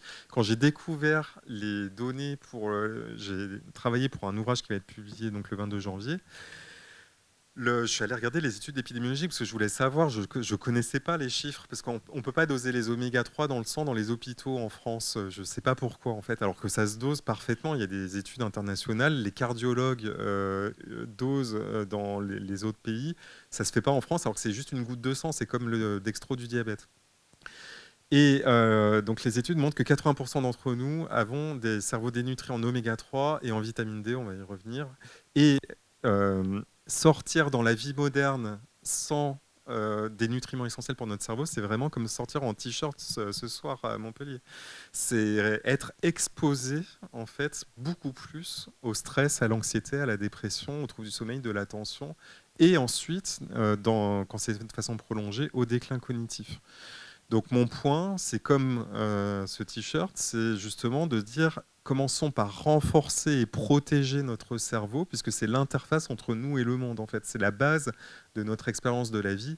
Alors, Il y a une conscience non localisée. Tout le monde n'est pas d'accord pour dire que le cerveau est la base de la conscience. OK, mais en tout cas, c'est la base de nos perceptions. Et donc ça, c'est parfaitement démontré. C'est que quelqu'un qui va être dénutri au niveau de son cerveau ne va pas forcément le percevoir en tant que tel, mais va avoir beaucoup plus tendance, par exemple, à avoir un biais de négativité. Donc ça, c'est étudié en psychologie notamment.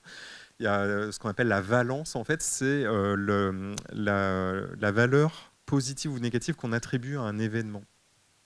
Et donc, vous avez tous l'expérience autour de vous. Il y a des personnes autour de vous très négatives et d'autres très positives, en fait. Et les personnes après qui vous sortez d'une conversation, votre niveau d'énergie, il a diminué. Et il y en a d'autres où il a augmenté, en fait. Et ben, c'est ça, en fait, la valence, en fait. C'est la capacité à trouver, et ça s'entraîne aussi, hein, c'est pas que une histoire de nutrition, ça se travaille aussi, d'être capable de trouver la bonne version de l'histoire, le cadeau caché, etc. C'était quoi la question? L'alimentation. L'alimentation. Méditerranéenne, vous avez dit. Donc, l'alimentation méditerranéenne, donc c'était une première méta-analyse de 2018, ça a été répliqué dans d'autres méta-analyses, et il y a eu maintenant ce qu'on appelle une méta-analyse en parapluie, donc ça veut dire que c'est une méta-analyse de méta-analyse, c'est donc en 2023, donc une collection de toutes les méta-analyses existantes, et qui confirme que l'alimentation méditerranéenne est la meilleure alimentation pour la protection de la santé mentale. Alors, ça ne veut pas dire, c'est pour ça que j'étais revenu sur la question de la méta-analyse, que c'est pour 100% des gens. Ça veut dire juste que, en moyenne, en probabilité, sur des échantillons de milliers de personnes, l'alimentation méditerranéenne est celle qui diminue le plus le risque de dépression. Dans l'alimentation méditerranéenne, en fait, il faut inverser la pyramide de l'alimentation occidentale, c'est-à-dire remettre à la base de la pyramide tout ce qui est végétal, ce qui ne veut pas dire végétarisme, ça veut juste dire majorité de plantes, donc de fruits, de légumes et de légumineuses. Légumineuses en limitant à 4 par semaine, donc lentilles, pois chiches, haricots blancs, parce qu'il y a des phytates et que les phytates diminuent l'absorption du zinc. On en reparlera, et le zinc, c'est très important en santé mentale. Les œufs, c'est OK. Les produits laitiers, j'anticipe tout de suite la question. Je coupe l'herbe sous le pied de Muriel. Actuellement, les recommandations, c'est 2 produits laitiers par jour, dont une portion de fromage maximum, et plutôt 40 grammes. C'est intéressant parce qu'il y a des probiotiques dedans, il y a des histoires de bêta-galactosidase qui diminuent à l'âge adulte, ce qui veut dire qu'on peut bien digérer le lait quand on est enfant, adolescent, et ne plus le digérer après pour certaines personnes, mais il n'y a pas de test d'intolérance au lactose fiable, donc c'est flou. On peut retenir, j'anticipe aussi, que les 2 choses à regarder en premier, et ça, je n'apprends rien à personne, je pense, en disant ça, que en tout cas, si on se pose la question d'une inflammation liée à son alimentation, souvent, les 2 premières choses à regarder en premier, c'est le gluten et le lactose, parce que c'est les plus fréquents dans les implications.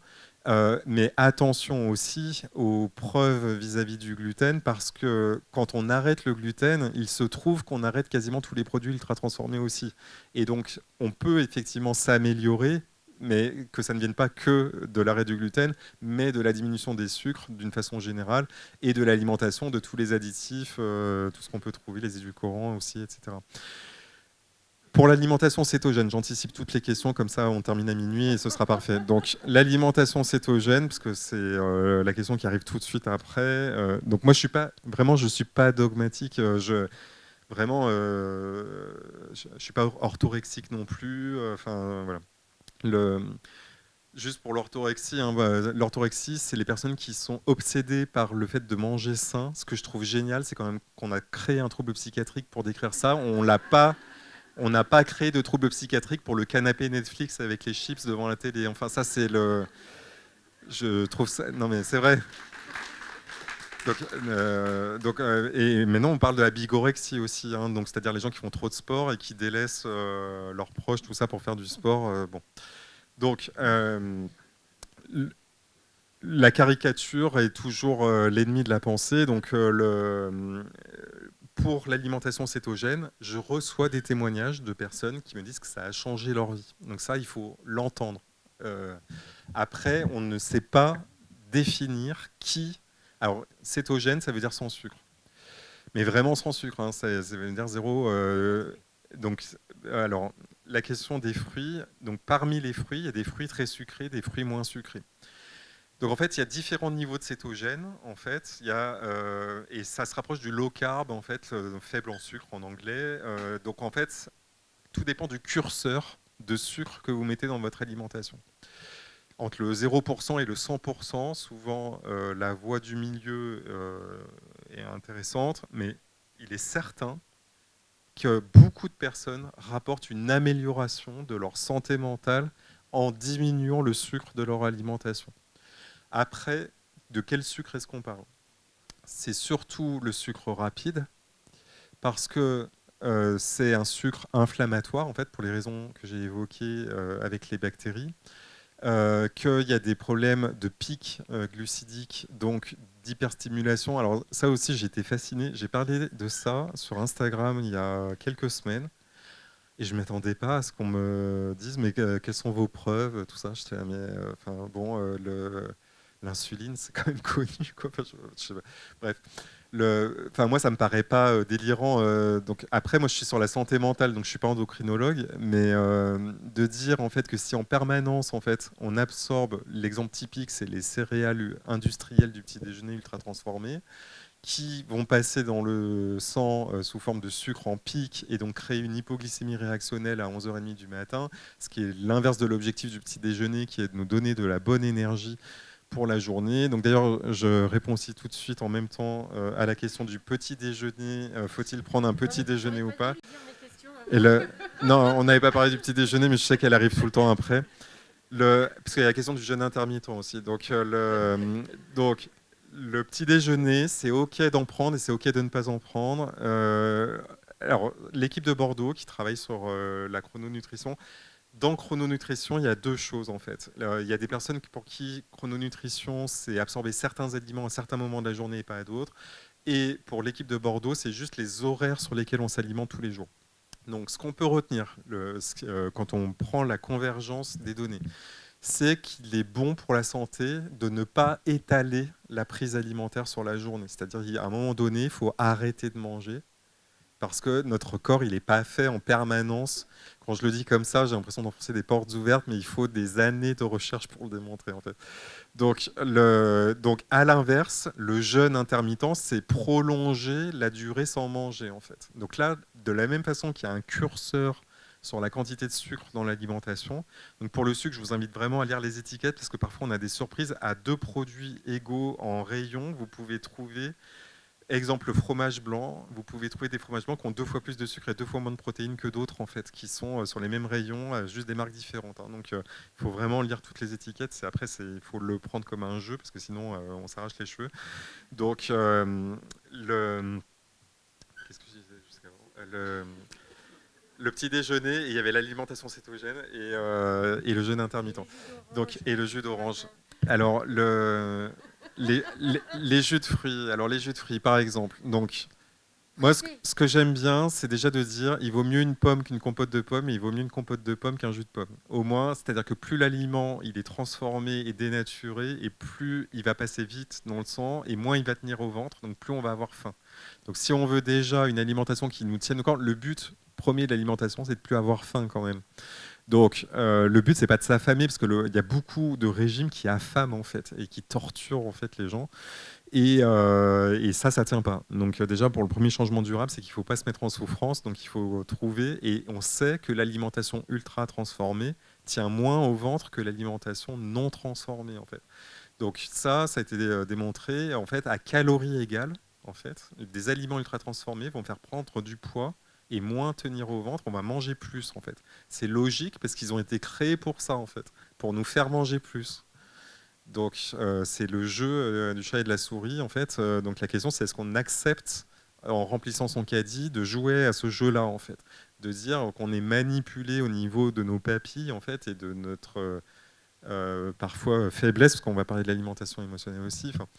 Et donc, le jus d'orange, en fait, alors, j'ai écouté l'enquête de l'UFC Que Choisir, alors de façon surprenante, et il concluait que le jus à base de concentré, en fait, n'était pas de moins bonne qualité, ni gustative, ni nutritive que celui pur jus, en fait, mais que il valait par contre beaucoup mieux un jus pressé à la maison que le jus industriel, quel qu'il soit, en fait.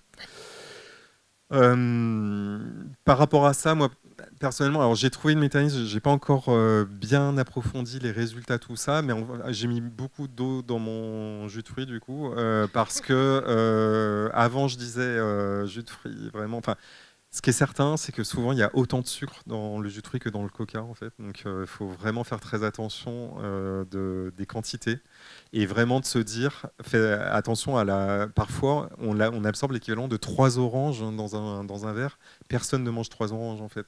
Donc, c'est ça le point. C'est plus sur la quantité que sur la nature du produit. Et moi, je fais partie des personnes, et ça, c'est vraiment une opinion pour le coup, une expérience qui ne vaut ce qu'elle vaut, c'est-à-dire juste une expérience singulière, mais que j'aime pas me prendre la tête sur les quantités, en fait. Si en permanence il faut se dire, faut pas que je dépasse telle quantité de ça, telle quantité de ça, enfin, c'est pas une vie, en fait. Donc, et c'est un des problèmes de beaucoup de modes d'alimentation qui sont proposés pour les personnes qui ont des problèmes avec l'alimentation.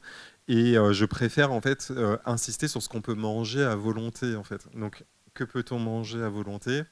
On dit on peut plus rien manger, c'est faux. En fait, on peut manger plein de choses, tous les fruits, tous les légumes, tous les oléagineux. Alors par contre, peut-être pas à volonté parce que c'est très calorique quand même, mais les amandes, les noix, tout ça apporte des bons lipides, voilà, des fibres. On a parlé des produits laitiers, donc là par contre qui sont limités en quantité à deux par jour. Parmi les fruits, il faut faire attention parce que si on dit je mange des bananes toute la journée, je comprends pas, je prends du poids, ben oui, effectivement, enfin, il y a des fruits très sucrés, très caloriques, donc il faut toujours rapporter son alimentation à sa dépense calorique, bien sûr.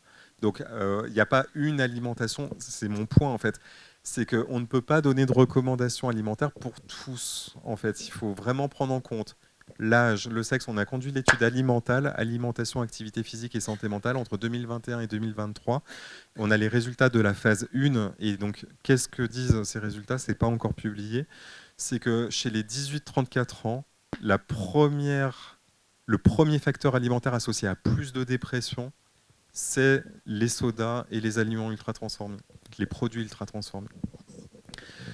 Et chez les femmes, ça persiste après 35 ans, et pas chez les hommes, et on ne sait pas pourquoi en fait. Ça veut dire que les femmes ont probablement une vulnérabilité particulière qui pourrait s'expliquer par l'axe intestin-cerveau que j'ai présenté, et les histoires justement des cycles hormonaux, qui fait que peut-être elles ont des liens entre l'alimentation et la santé mentale qui sont spécifiques au sexe. Donc maintenant, on rentre vraiment dans la précision, c'est-à-dire que les études que je vous ai dites, elles mélangeaient tout le monde, tous les âges, tous les sexes.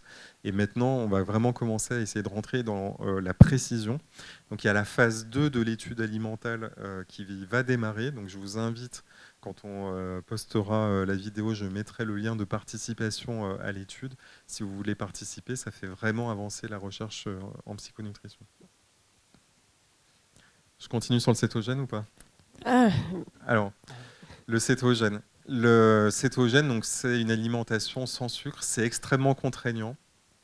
Ça veut dire qu'en fait, il faut enlever toutes les céréales, alors souvent les fruits. Alors justement pour les fruits, comme la teneur en sucre n'est pas la même dans tous les fruits, les personnes qui sont, enfin, à un moment donné, il faut quand même continuer à absorber des nutriments quand même. Donc les fruits rouges et le citron, c'est OK par exemple, parce que la teneur en sucre, elle est quand même parmi les plus faibles des fruits. Et par contre, les pommes, les bananes, les raisins, tout ça, bah, c'est assez sucré quand même. Enfin, toujours moins que les produits ultra transformés, mais quand même. Donc, il faut faire attention. L'alimentation cétogène, en fait, il y a une étude qui a été faite à Marseille, en fait, qui montre que, en passant à l'alimentation cétogène, il y a des zones du cerveau qui s'activent différemment. Donc, il y a un effet du fait de ne plus absorber de sucre. Et j'insiste là-dessus parce que l'erreur, c'est de dire le cerveau consomme du glucose, donc il faut consommer du sucre, c'est important pour le cerveau. Et il y a des personnes qui disent, ah oui, mais moi, je peux boire du coca parce que je suis au potentiel intellectuel, donc voilà. Et en fait, le cerveau consomme 20% de l'énergie calorique, et même quand on se concentre beaucoup, on ne monte pas à plus de 21%. Voilà. Et en plus, les personnes à haut potentiel intellectuel, elles sont censées avoir des cerveaux plus efficients, donc moins consommer de glucose. Donc ça ne marche pas l'argument de je cogite beaucoup. Enfin. Donc non, il faut se lever de sa chaise, il n'y a pas de secret pour ça quand on peut. Et donc l'alimentation cétogène, il faut faire attention parce que il y a plusieurs façons de le faire, et grosso modo, en fait, les personnes vont être confrontées à un choix parce que on peut manger charcuterie raclette tous les jours et être en cétogène, en fait. Donc on peut se dire, moi je fais du cétogène, et en fait on absorbe de la charcuterie, voilà, plein de choses, du fromage ultra transformé, tout ça. Enfin, donc il faut faire attention. Donc il ne faut pas le faire n'importe comment, et souvent il faut maintenir 20% de protéines et 80% de lipides, et il n'y a pas assez de lipides. Et l'autre chose, je n'ai pas précisé sur les lipides, c'est que dans les lipides que nous absorbons, il y a trop de graisses saturées, pas assez de graisses polyinsaturées. Les graisses polyinsaturées, on les trouve dans des huiles végétales. Et il y a un sujet autour de ça, c'est qu'on fait souvent l'erreur de dire que si on consomme de l'huile de lin et de l'huile de colza, on va avoir des oméga 3. C'est vrai, il y a des oméga 3 dedans. Mais l'ALA, qui est l'oméga 3 contenu dans ces huiles, ne se convertit en DHA qu'à hauteur de 1%. Donc en fait, ce DHA, c'est la moitié des lipides de nos neurones. Le cerveau est l'organe le plus graisseux après le tissu adipeux, donc après la graisse. Et beaucoup de pathologies, notamment neurodégénératives, sont des pathologies des lipides. Et ça, on est vraiment en train de revoir notre copie en santé mentale, et notamment en médecine de la santé mentale, parce qu'on se pose vraiment maintenant beaucoup plus la question, notamment par rapport aux psychotropes, antidépresseurs, antipsychotiques, régulateurs d'humeur, antiépileptiques. Certains de ces médicaments pourraient modifier le métabolisme des glucides et des lipides. Et ça pourrait expliquer, en fait, on sait que certains médicaments augmentent le risque de syndrome métabolique. Le syndrome métabolique, c'est quand tout commence à disjoncter dans le corps en termes de régulation du glucose et des lipides. Et c'est extrêmement fréquent, c'est une épidémie en santé mentale. Vraiment, et dans la population, en fait, dans la population générale, on est à 10% de syndrome métabolique. Aux États-Unis, ils sont à 20%, et on est en train de les rejoindre parce qu'on est en train de prendre le même mode de vie, en fait, plus lentement, mais on va quand même sur le chemin, et notamment par l'alimentation ultra transformée et la sédentarité. Mais on peut faire machine arrière, et c'est déjà en train de se faire. Donc le cétogène, l'autre point, c'est qu'il y a une vraie question environnementale. C'est que croiser méditerranéen et cétogène, c'est quasiment impossible. Croiser végétarisme et cétogène, c'est quasiment impossible. Moi, je ne connais pas de personne qui arrive à être végétarien tout en étant cétogène. Ça doit être techniquement faisable, mais ça réduit quand même considérablement les aliments possibles, et surtout il y a un risque d'insuffisance nutritionnelle. Donc c'est pour ça que les diététiciens alertent énormément sur l'alimentation cétogène, en disant il ne faut vraiment pas le faire tout seul chez soi, il faut vraiment être accompagné par un professionnel de l'alimentation, donc nutritionniste ou diététicien, parce que le risque d'erreur est très très très grand, contrairement au régime méditerranéen, où là c'est assez facile, en fait, parce que y a un classement aux États-Unis qui classe les modes d'alimentation à la fois par leur acceptabilité, c'est-à-dire la facilité à les mettre en place, et leur effet sur la santé, et le niveau de preuve de leur effet sur la santé. Et le méditerranéen, il est en première place depuis 5 ans, alors que le cétogène, il est en 20e place, et notamment par rapport au fait aussi qu'il est très contraignant, que ça a un coût aussi, et qu'il a des risques pour la santé s'il n'est pas correctement mis en place, et qu'il a un coût environnemental en plus. Et donc le jeûne, merci pour la question. Alors, Je suis entré dans le domaine de la psychonutrition par la question du jeûne parce que j'avais vu un documentaire sur Arte qui m'avait fasciné où des collègues allemands faisaient des études chez des personnes qui avaient des polyarthrites rhumatoïdes, donc une maladie inflammatoire, et rapportaient qu'en 48 heures de jeûne thérapeutique, le jeûne thérapeutique c'est un jeûne sous encadrement médical, pareil, il ne faut pas le faire tout seul chez soi, où on diminue l'apport des calories en dessous de 500 kilocalories par jour, donc c'est très peu, et on se met en état donc, de cétose. Donc les corps cétoniques en fait sont synthétisés. La cyanogenèse en fait c'est un mécanisme d'adaptation du corps à la privation de calories. Et ces corps cétoniques, ils ont des actions sur le cerveau qui améliorent la santé mentale. Et c'est pour ça en fait que quand on dit le glucose c'est le carburant du cerveau, bah, c'est pas tout le temps vrai en fait. Si on n'a pas de glucose, le cerveau il synthétise des corps cétoniques. Il y a des cellules qui entourent les neurones et qui les nourrissent. Et en même temps, c'est bien logique parce que le glucose, initialement, on n'en trouvait pas dans la nature en fait. Il y a la betterave à sucre et la canne à sucre et puis voilà. Et même dans le miel, c'est surtout du fructose. Et donc le glucose, c'est pas quelque chose de fréquent. C'est vraiment les céréales qui nous ont apporté les glucides complexes. Et c'est le point aussi des personnes qui défendent le cétogène en disant aussi, c'est comme le paléo en fait, hein, donc de revenir à une alimentation préhistorique, de ce qu'on trouve dans la nature, c'est-à-dire en fait de la viande, du poisson, des baies, et, voilà, mais on arrête tout ce qui est céréales et légumineuses. Et donc, moi, je comprends, ça se défend en fait, hein, d'un point de vue évolutif, même d'un point de vue médical. Par contre, c'est pas soutenable en fait, d'un point de vue de la santé planétaire et même du point de vue de la santé pour beaucoup de personnes. Donc, ça pose vraiment des sujets. Donc, pour le jeûne thérapeutique, on a publié, donc mon équipe, une méta-analyse en 2021 qui confirme l'efficacité du jeûne thérapeutique sur le stress, l'anxiété et la dépression. Par contre, c'est des études d'observation. En fait, il n'y avait pas. Là, c'est un peu la même chose. En fait, il n'y a pas de placebo parce que les gens savent quand même bien s'ils mangent ou pas. Donc c'est ça la critique principale en fait, c'est de dire bah ouais, vous n'êtes pas en aveugle, bah oui, forcément les gens s'ils sont en train de jeûner, ils le savent quand même. Donc c'est difficile de voilà. Donc ça c'est la limite de beaucoup d'études sur l'alimentation. Par contre, pour l'alimentation méditerranéenne, j'insiste sur le fait que maintenant il y a des données interventionnelles d'essais contrôlés randomisés avec des groupes contrôles. Donc il y a eu une méta-analyse publiée par des collègues espagnols cette année qui montre qu'il y a eu 5 essais et qui confirment l'efficacité de l'alimentation méditerranéenne sur la dépression. Par contre, ils trouvent une forte hétérogénéité, ce qui revient à mon propos. Ça veut dire que sur 100 personnes, vous allez pouvoir améliorer une partie des dépressions, mais pas toutes. Et c'est logique, parce que toutes les dépressions ne proviennent pas d'un problème de l'alimentation. Il y a d'autres causes de dépression. Donc il faut qu'on améliore la cible, en fait, qu'on devienne plus précis sur les personnes qui peuvent bénéficier de l'intervention. C'est le moment de la parenthèse sur justement l'alimentation émotionnelle, parce que tout cela est passionnant, évidemment, et on se dit tous que lundi, on va tous se mettre au sport tous les jours, et manger sainement, et se coucher tôt. Et puis, imaginons demain, et ça concerne surtout les femmes, effectivement, une grosse contrariété qui passe par là, et patatras. Une appétence pour, on a parlé tout à l'heure du sucre, mais pour des choses dont on sait pertinemment qu'elles ne sont pas bonnes pour nous, et en même temps, il faut aller les chercher. Pourquoi et comment?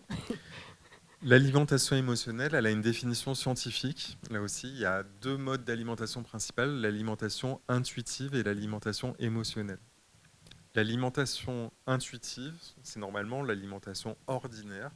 C'est l'alimentation à une place dans ma vie psychique, mais qui est limitée parmi d'autres choses. C'est un centre d'intérêt d'hédonie, de plaisir, mais ponctuel, et qui n'est pas un sujet quand je n'ai pas faim, notamment. Et je me nourris de façon souple et je m'adapte aux circonstances, si je suis au restaurant, si je suis chez moi, si je suis avec des amis, si j'ai fait du sport ou pas. Enfin, voilà. Ça, c'est l'alimentation intuitive. L'alimentation émotionnelle, elle est beaucoup plus fréquente chez les personnes qui ont des problèmes de santé mentale. Donc stress, anxiété, dépression, troubles de l'attention, troubles du sommeil, déclin cognitif. C'est une alimentation où l'alimentation va devenir un réconfort. Et donc, c'est j'attends de l'aliment qu'il me soulage, qu'il me distrait, qu'il me détourne de mon ennui, de mon angoisse. Et notamment, ce sont des aliments souvent très caloriques et très riches en sucre et très transformés. Donc, typiquement, la tablette de chocolat.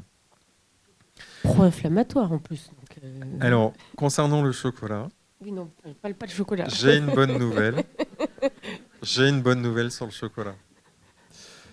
C'est que contrairement à ce que je pensais, j'ai dit pendant longtemps que le chocolat était trop riche en graisses saturées et en sucre, parce que les Nutri-Score sont en D ou en E. Hein. C'est impossible de trouver une tablette de chocolat en Nutri-Score autre que D et E. Enfin, j'en ai pas vu, moi, pour l'instant. Sauf qu'il existe, et ça existe, fabrication française dans les Pyrénées, d'ailleurs, je ne vais pas faire de pub, mais j'en ai trouvé. Il existe du chocolat pauvre en sucre, ça veut dire pauvre en sucre 6 à 7 grammes de sucre pour 100 grammes. Je considère, alors, parce qu'il faut bien placer un seuil, un ordre d'idée, que si on est en dessous de 10 grammes pour 100 grammes, c'est encore acceptable dans les produits, mais ça dégage déjà énormément de produits ultra transformés. Enfin, tous les jus de fruits sautes, tous les biscuits, viennoiseries, tout ça. Dans Bien manger pour ne plus déprimer, j'ai mis la liste la liste des produits à plus de 10 grammes de sucre pour 100 grammes. Ce qui veut quand même, c'est pas pour rien. Et je parle de sucre et pas de glucides. Hein, je parle vraiment des sucres rapides. Ça veut quand même dire que 10% du produit, c'est du sucre. C'est énorme hein, quand on y pense en fait. Et en fait, la liste, elle prend, je sais pas, 20 pages ou un truc comme ça. Mais à côté de ça, j'ai mis aussi des listes d'aliments à volonté, tout ça.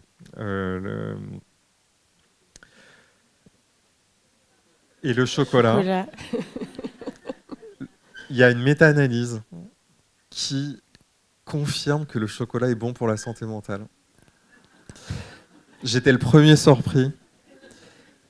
Et donc, la question, c'est comment faire mon équation entre le chocolat et le sucre. Et donc, il existe. Donc, avant, je disais aller plutôt vers 90%, 95% de cacao. Je me suis radicalisé. Hein, maintenant, c'est 100% sinon rien. Et même parmi le 100%, il y a encore du 100% bourré de sucre, en fait. C'est-à-dire que j'ai quand même trouvé du 100% à 13 ou 14 grammes de sucre pour 100 grammes. Donc on se dit c'est du 100%, donc c'est bon, je peux y aller. En fait, non. Mais il y a aussi du 6 ou 7 grammes. Après, on me dit qu'il faut aimer l'amertume. Et là, on touche un point qui est extrêmement intéressant, qui est la question de la culture. La culture alimentaire, culinaire. On a tous baigné dans une culture, pas tous la même d'ailleurs. Et notre mode d'alimentation n'est pas le même que dans d'autres pays. Voilà. L'exemple, par exemple, c'est le Japon, où il y a la culture de l'umami, en fait, qui a un autre goût, qui est très étudié, et il y a des études passionnantes sur le fait que ce goût augmente les autres goûts, en fait. Voilà, on a découvert ce goût. Et d'une façon générale, notre alimentation, on a trop été axé sur le sucre et le sel et pas assez sur l'acide, l'amer et le fameux umami. Donc il faut apprendre à apprécier tous les goûts et l'amertume en fait partie. Donc c'est ça le challenge. Mais c'est ça la clé du changement, parce qu'on me dit comment on fait pour changer durablement. C'était le sujet du livre d'avant, Je fais de ma vie un grand projet. Le point commun de toutes les personnes qui venaient me voir en cabinet, à l'époque j'étais en cabinet, c'était je veux changer quelque chose dans ma vie, j'y arrive pas, donc c'est pour ça que je viens vous voir. Et donc comment on fait pour changer durablement? C'est le sujet du livre en fait. Je faisais la synthèse en fait de toutes les données scientifiques qui montrent en fait concrètement comment on fait, quel que soit ce qu'on veut changer. C'est pour ça que j'ai choisi Je fais de ma vie un grand projet, parce qu'en fait chacun d'entre nous a envie de faire quelque chose. Et la question c'est quels sont les outils pour y arriver de la façon la plus efficace possible. Et donc pour le chocolat, mais d'une façon générale, arrêter le sucre. C'est vraiment une question de pleine conscience. On parlait de la méditation de pleine conscience. Alors ça m'a fait sourire parce qu'on a parlé des 30 000 heures de méditation, c'est ça? 30. Oui.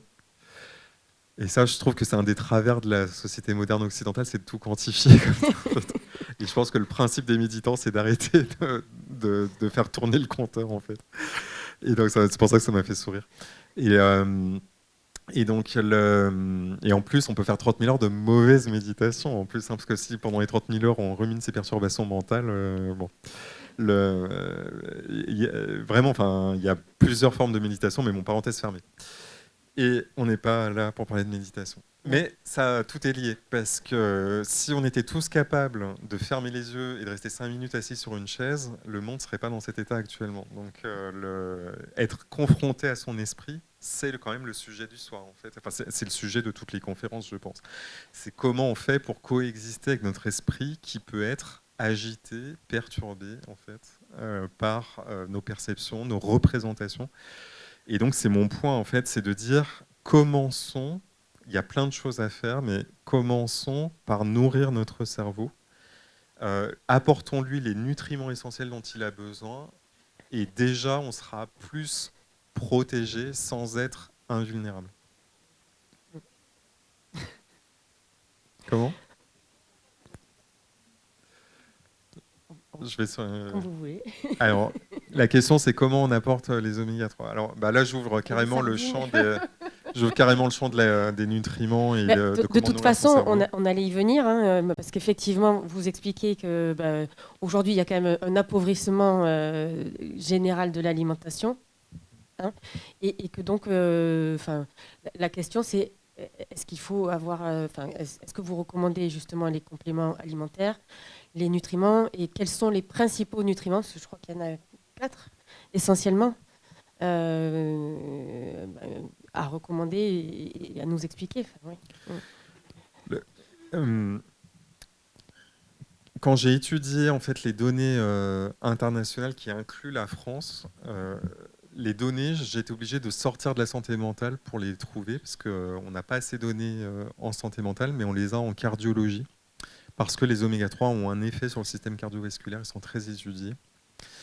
Et les conclusions, donc c'est des données qui ont été publiées en 2017, donc c'est pas spécialement récent, et pourtant j'en ai jamais entendu parler, les médecins n'en parlent jamais, et ça c'est quelque chose vraiment qui m'a renversé dramatiquement en fait. Il y a 80% des personnes dans le monde qui sont en insuffisance d'oméga 3. D'où est-ce que ça vient? Ça vient du fait, alors à l'inverse, on va dire quels sont les 20% qui ne sont pas en carence d'oméga 3? C'est le Japon et les pays de Scandinavie. Voilà. En fait, c'est tous les pays littoraux qui consomment beaucoup de poissons gras. Et des algues aussi. Euh, et ça se retrouve dans l'allaitement maternel. C'est-à-dire qu'il y a eu des dosages d'oméga 3 qui ont été faits chez les mères allaitantes, et on a les chiffres par pays. Et en fait, on voit que le Japon est au plafond et que la France et d'autres pays d'Europe de l'Ouest et les États-Unis, c'est au ras des pâquerettes. Et ça, c'est dramatique. Parce qu'en fait, le moment où notre cerveau a le plus besoin de DHA, c'est la grossesse et les 2 premières années de la vie, en fait, parce qu'il y a l'explosion neuronale, en fait, les connexions, en fait, les synapses. Le DHA, c'est vraiment un besoin, un carburant vital pour notre cerveau. D'où le sujet autour des troubles du neurodéveloppement qui augmentent, de l'effet aussi des perturbateurs endocriniens, parce que ce cerveau qui est fragilisé, il est peut-être aussi plus vulnérable à plein de choses, y compris à des métaux lourds. Donc, l'autre sujet. Donc, le fameux médecin médiatique qui a pris la parole On va finir par le récemment, citer. il se reconnaîtra, Oui. dit il faut manger des sardines, les oméga 3, ça sert à rien, les suppléments d'oméga 3, donc les compléments alimentaires. Oui, c'est surtout ça en Voilà. fait, c'est qu'il dit que, oui, qu'il n'y a aucune efficacité prouvée et j'ai été Voilà. étonnée de l'entendre Ah oui, dire ça. et moi donc. Donc tout de suite, en fait, la communauté m'a dit est-ce que vous avez vu ça? Qu'est-ce que vous en pensez? Voilà. Moi, je l'ai Et mis en commentaire, hein, CF Guillaume Font. j'ai mis un commentaire dans le fil de RTL, mais je suis pas sûr que ça ait été lu en fait. Je sais pas si quelqu'un lit les commentaires en fait. Mais là, je me suis dit c'est terrible parce qu'en fait, quand on fait de la littératie, donc la littératie, c'est l'information scientifique diffusée à la population générale. C'est ce que j'essaye de faire sur Instagram et YouTube. Et ce qu'on fait aussi ce soir, c'est de partager en fait des connaissances scientifiques, une méthode scientifique aussi. Et manifestement, vraiment, hein, je pense je pense pas que ce médecin ait de conflit d'intérêt avec des boîtes de sardines. Par contre, les boîtes de sardines se sont gavées de reposter l'affirmation. Donc, comme quoi il y a des conflits d'intérêts partout, c'est mon point. Parce qu'en fait, quand on parle de compléments alimentaires, on dit oh, c'est le diable, il y a de l'argent. Et par contre, quand on parle de l'alimentation, là, par contre, tout est nickel, il y a pas de souci. Bon, alors qu'en fait, là, il y a eu une enquête. Arte a diffusé un reportage hier qui montre en fait que les marges sur le bio sont plus importantes que sur les autres produits. Donc en fait, alors que ça devrait être l'inverse en fait, enfin, pour le bien de la population, normalement, on devrait diminuer les marges sur les bons produits. Voilà. Donc il y a un sujet autour de ça dans l'alimentation. Donc de dire il y a des enjeux financiers du côté des compléments alimentaires et il n'y en a pas du côté de l'alimentation, c'est déjà une erreur, je pense.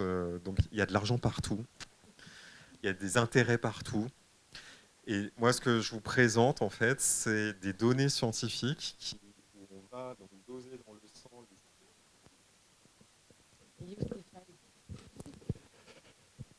Ce que je vous présente, c'est des données scientifiques où on va doser dans le sang les oméga 3 dans la membrane des globules rouges. En fait, vous pouvez calculer un indice d'oméga 3, c'est le pourcentage d'oméga 3 sur la totalité des lipides des membranes de vos cellules. On ne peut pas les doser dans le cerveau parce que les gens ne sont pas d'accord pour qu'on aille leur mettre une biopsie. Et voilà. Bon, donc on n'a pas les données sur le cerveau, donc on est obligé d'avoir des proxys. Parce qu'il y a un étudiant en nutrition qui m'a dit, ah mais bah oui, effectivement, la question c'est est-ce qu'on peut approximer? Et j'ai trouvé une étude qui disait que c'était relativement fiable pour être un marqueur du stock global d'oméga 3 du corps. Donc ça, on accepte ça. Dans tout ce que je vais vous présenter, on ne peut jamais aller dans le cerveau. Donc, c'est que des histoires de dosage dans le sang et après des histoires de preuves d'efficacité, c'est-à-dire concrètement, est-ce que ça marche? Enfin, c'est ça qui nous intéresse quand même à la fin. Donc, pour les oméga 3, il y a ces études qui ont été faites et qui montrent que les États-Unis sont dans le rouge du rouge, nous on est dans le orange juste avant, c'est-à-dire que nous on était dans un indice situé entre 4 et 6%, les États-Unis étaient en dessous de 4%, donc en dessous de 4%, c'est le plus haut risque cardiovasculaire lié au manque d'oméga 3. Ça veut dire que leur risque de faire des infarctus et de l'AVC en lien avec leur manque d'oméga 3, il est maximal. Le Canada aussi. Et la France, on est juste au-dessus. Et ça vient probablement de l'alimentation méditerranéenne des littoraux, en fait, des personnes qui mangent des poissons gras sur les littoraux. Mais de là, est-ce qu'il faut en déduire que tout le monde doit manger des sardines, des anchois, du hareng et du maquereau? Parce que c'est les petits poissons gras qui sont riches en DHA. Quand les gens disent qu'ils mangent du poisson, souvent c'est du saumon et du thon. Vous avez suivi comme moi le problème du thon et du méthylmercure et du cadmium. Il y a eu à nouveau un scandale. Le poisson gras stocke, en même temps qu'il stocke les oméga 3, stocke des métaux lourds. On empoisonne nos océans, on parle des métaux lourds, mais maintenant il y a les microplastiques éternels aussi. Et l'eau de pluie est impropre à la consommation depuis 2022. Donc il y a même des personnes qui m'écrivent maintenant pour me dire qu'il faut que j'arrête de boire de l'eau du robinet parce qu'il y a un sujet. Donc on est en train d'empoisonner notre planète, c'est comme ça, c'est angoissant. Et ça a un impact sur notre santé mentale biologiquement. C'est pas que le fait que c'est déprimant de le dire et angoissant, c'est aussi que biologiquement ça nous affaiblit parce que ça affaiblit notre système immunitaire. Notre système immunitaire, il va se défendre contre les métaux lourds. Les métaux lourds sont inflammatoires et ils vont se stocker notamment dans le cerveau. Ça va détruire des neurones en fait. Et donc ça va pouvoir induire de la neurodégénération. Et il y a un vrai sujet autour des troubles du neurodéveloppement chez les enfants et de l'exposition aux métaux lourds, aux perturbateurs endocriniens, etc. Donc, si on dit il faut manger des poissons gras, déjà il faut commencer par dire lesquels, et donc il faudrait manger les petits poissons gras, parce que 90% du DHA est perdu au cours de la chaîne alimentaire. Le saumon et le thon sont des poissons carnivores, et donc contrairement sardines, maquereaux, harengs, qui sont les petits poissons qui sont mangés par les gros. Donc il faut aller aux petits poissons. Et en plus, ils passent moins de temps dans l'océan, il faut qu'ils soient sauvages et pas d'élevage, sauf que plus de la moitié des poissons consommés actuellement sont d'élevage. Depuis les années 80, le stock de poissons sauvages n'augmente plus, alors que la population mondiale augmente. Ce qui veut dire que le niveau de DHA stagne dans l'alimentation des poissons. Et le problème du côté des poissons d'élevage, c'est qu'avant, ils étaient nourris avec des farines et des huiles animales, parce qu'ils étaient carnivores, le saumon et le thon. Sauf que pour des raisons économiques, ils sont maintenant nourris majoritairement, ils ont inversé le rapport 80-20 avec des farines et des huiles végétales, qui ne contiennent pas le DHA. Donc les poissons d'élevage contiennent de moins en moins de DHA. Le DHA, il vient d'où? Il vient des algues, du plancton. Les algues, ce n'est pas des végétaux, c'est des êtres unicellulaires ou pluricellulaires qui sont dans l'océan, qui sont mangés par les poissons, et ensuite nous mangeons les poissons. Donc le point actuellement, et c'est d'ailleurs un point qui est en train d'émerger pour la vitamine B12 aussi, qu'on trouve chez les animaux, c'est de dire s'il ne vaut pas mieux aller à l'origine, parce qu'en fait, l'insuffisance en DHA est la plus masquée de toutes les insuffisances nutritionnelles dans le monde. On parle beaucoup de l'insuffisance en fer, de l'anémie. Personne ne parle dans les politiques de santé au niveau mondial du DHA. Et une des raisons, je pense que ça vient du fait qu'on n'a pas de solution évidente. Et la seule solution, et ça c'est le point que je défends, c'est de synthétiser de façon industrielle en fait, le DHA des algues. En fait. Il y a une algue qui synthétise du DHA, on peut le faire et ça existe déjà. Donc c'est les compléments alimentaires d'huile d'algue en gélule. Ça coûte plus cher que l'huile de poisson, mais au moins il n'y a pas le sujet des métaux lourds, il n'y a pas le sujet environnemental, il n'y a pas le sujet énergétique, il y a le sujet de la souffrance animale. Et surtout, si tout le monde appliquait les recommandations de manger 3 poissons gras par semaine, alors que l'ANSES dit de ne pas dépasser 1 portion par semaine à cause des métaux lourds, même si tout le monde mangeait 3 poissons gras par semaine, il faudrait 7 fois plus de stock de poissons au niveau mondial pour nourrir l'humanité, en fait. Ce qui est intenable, en fait. Donc, pour répondre à ce médecin, ce n'est pas responsable. Je suis désolé de le dire, ce n'est pas responsable de dire ça. Je veux pas. Enfin, je connaissais pas ces données avant de les découvrir, donc voilà, j'étais ignorant de ça, mais maintenant je peux plus être ignorant en fait. Maintenant que j'ai lu ces données-là, il y a un vrai sujet, et même les études américaines montrent que les personnes qui consomment du poisson n'atteignent pas les objectifs d'oméga 3. Et parmi les explications, il y a ce que je vous ai dit sur les poissons d'élevage, mais il y a aussi le fait qu'un poisson surgelé n'a plus d'oméga 3. Au bout de 6 mois de congélation, parce que les gens disent je mange du poisson docteur, oui, mais si c'est du saumon surgelé que vous faites réchauffer en papillote, ou voilà, bah, il n'y a plus d'oméga 3 dedans du tout en fait. Déjà, il y avait 90% du DHA qui avait disparu dans la chaîne alimentaire, et en plus, la congélation a détruit en 6 mois, il n'y a plus rien. J'ai regardé les dates de congélation de poissons en supermarché, c'était 18 mois avant en fait. Donc ça faisait 1 an qu'il n'y avait plus d'oméga 3 dans ces poissons. Donc, par contre, les conserves conservent les oméga 3. Donc, les conserves de sardines et de maquereaux, oui, mais il y a le sujet des métaux lourds, il y a le sujet de la soutenabilité au niveau environnemental, il y a le sujet des recommandations de l'ANSES. Et pour vous dire quelque chose, hein, c'est qu'à Montpellier encore, il y a des recommandations de l'INRAE qui ont été publiées sur les rapports protéines animales, protéines végétales, le bon ratio recommandé pour la population. J'insiste, quand on dit protéines animales, ça ne veut pas dire viande et poisson. Les œufs et les produits laitiers sont des protéines animales aussi. Donc on peut être végétarien et avoir des protéines animales. Par contre, on ne peut pas être vegan, végétalien et avoir des protéines animales. Et donc le ratio, il disait, c'est 50-50, donc 50% protéines animales, donc œufs et produits laitiers par exemple pour les végétariens, et 50% protéines végétales. C'était le bon ratio pour avoir l'ensemble des nutriments recommandés dans l'alimentation, sauf 2 choses. Les oméga 3. Ils m'ont dit clairement, Guillaume, on a enlevé les oméga 3 de nos équations parce que c'était impossible d'atteindre les objectifs. Donc mon point, c'est de dire aussi, attention, c'est que quand je parlais de responsabiliser sans culpabiliser, c'est que je ne voudrais pas qu'on devienne aussi dupe que... C'est un peu sur la même question pour la question de la biodiversité et du dérèglement climatique. c'est que à trop faire peser la responsabilité sur l'individu, on dédouane aussi les décisions politiques. Exemple, donc là je l'ai cité sur la question des poissons, très concrètement en fait. Demain, on peut prendre la décision de synthétiser de façon industrielle en grande quantité, ce qui fera baisser les prix. Le DHA à base d'huile d'algue, ça existe déjà, des industries le font, des compléments alimentaires existent, tout est possible.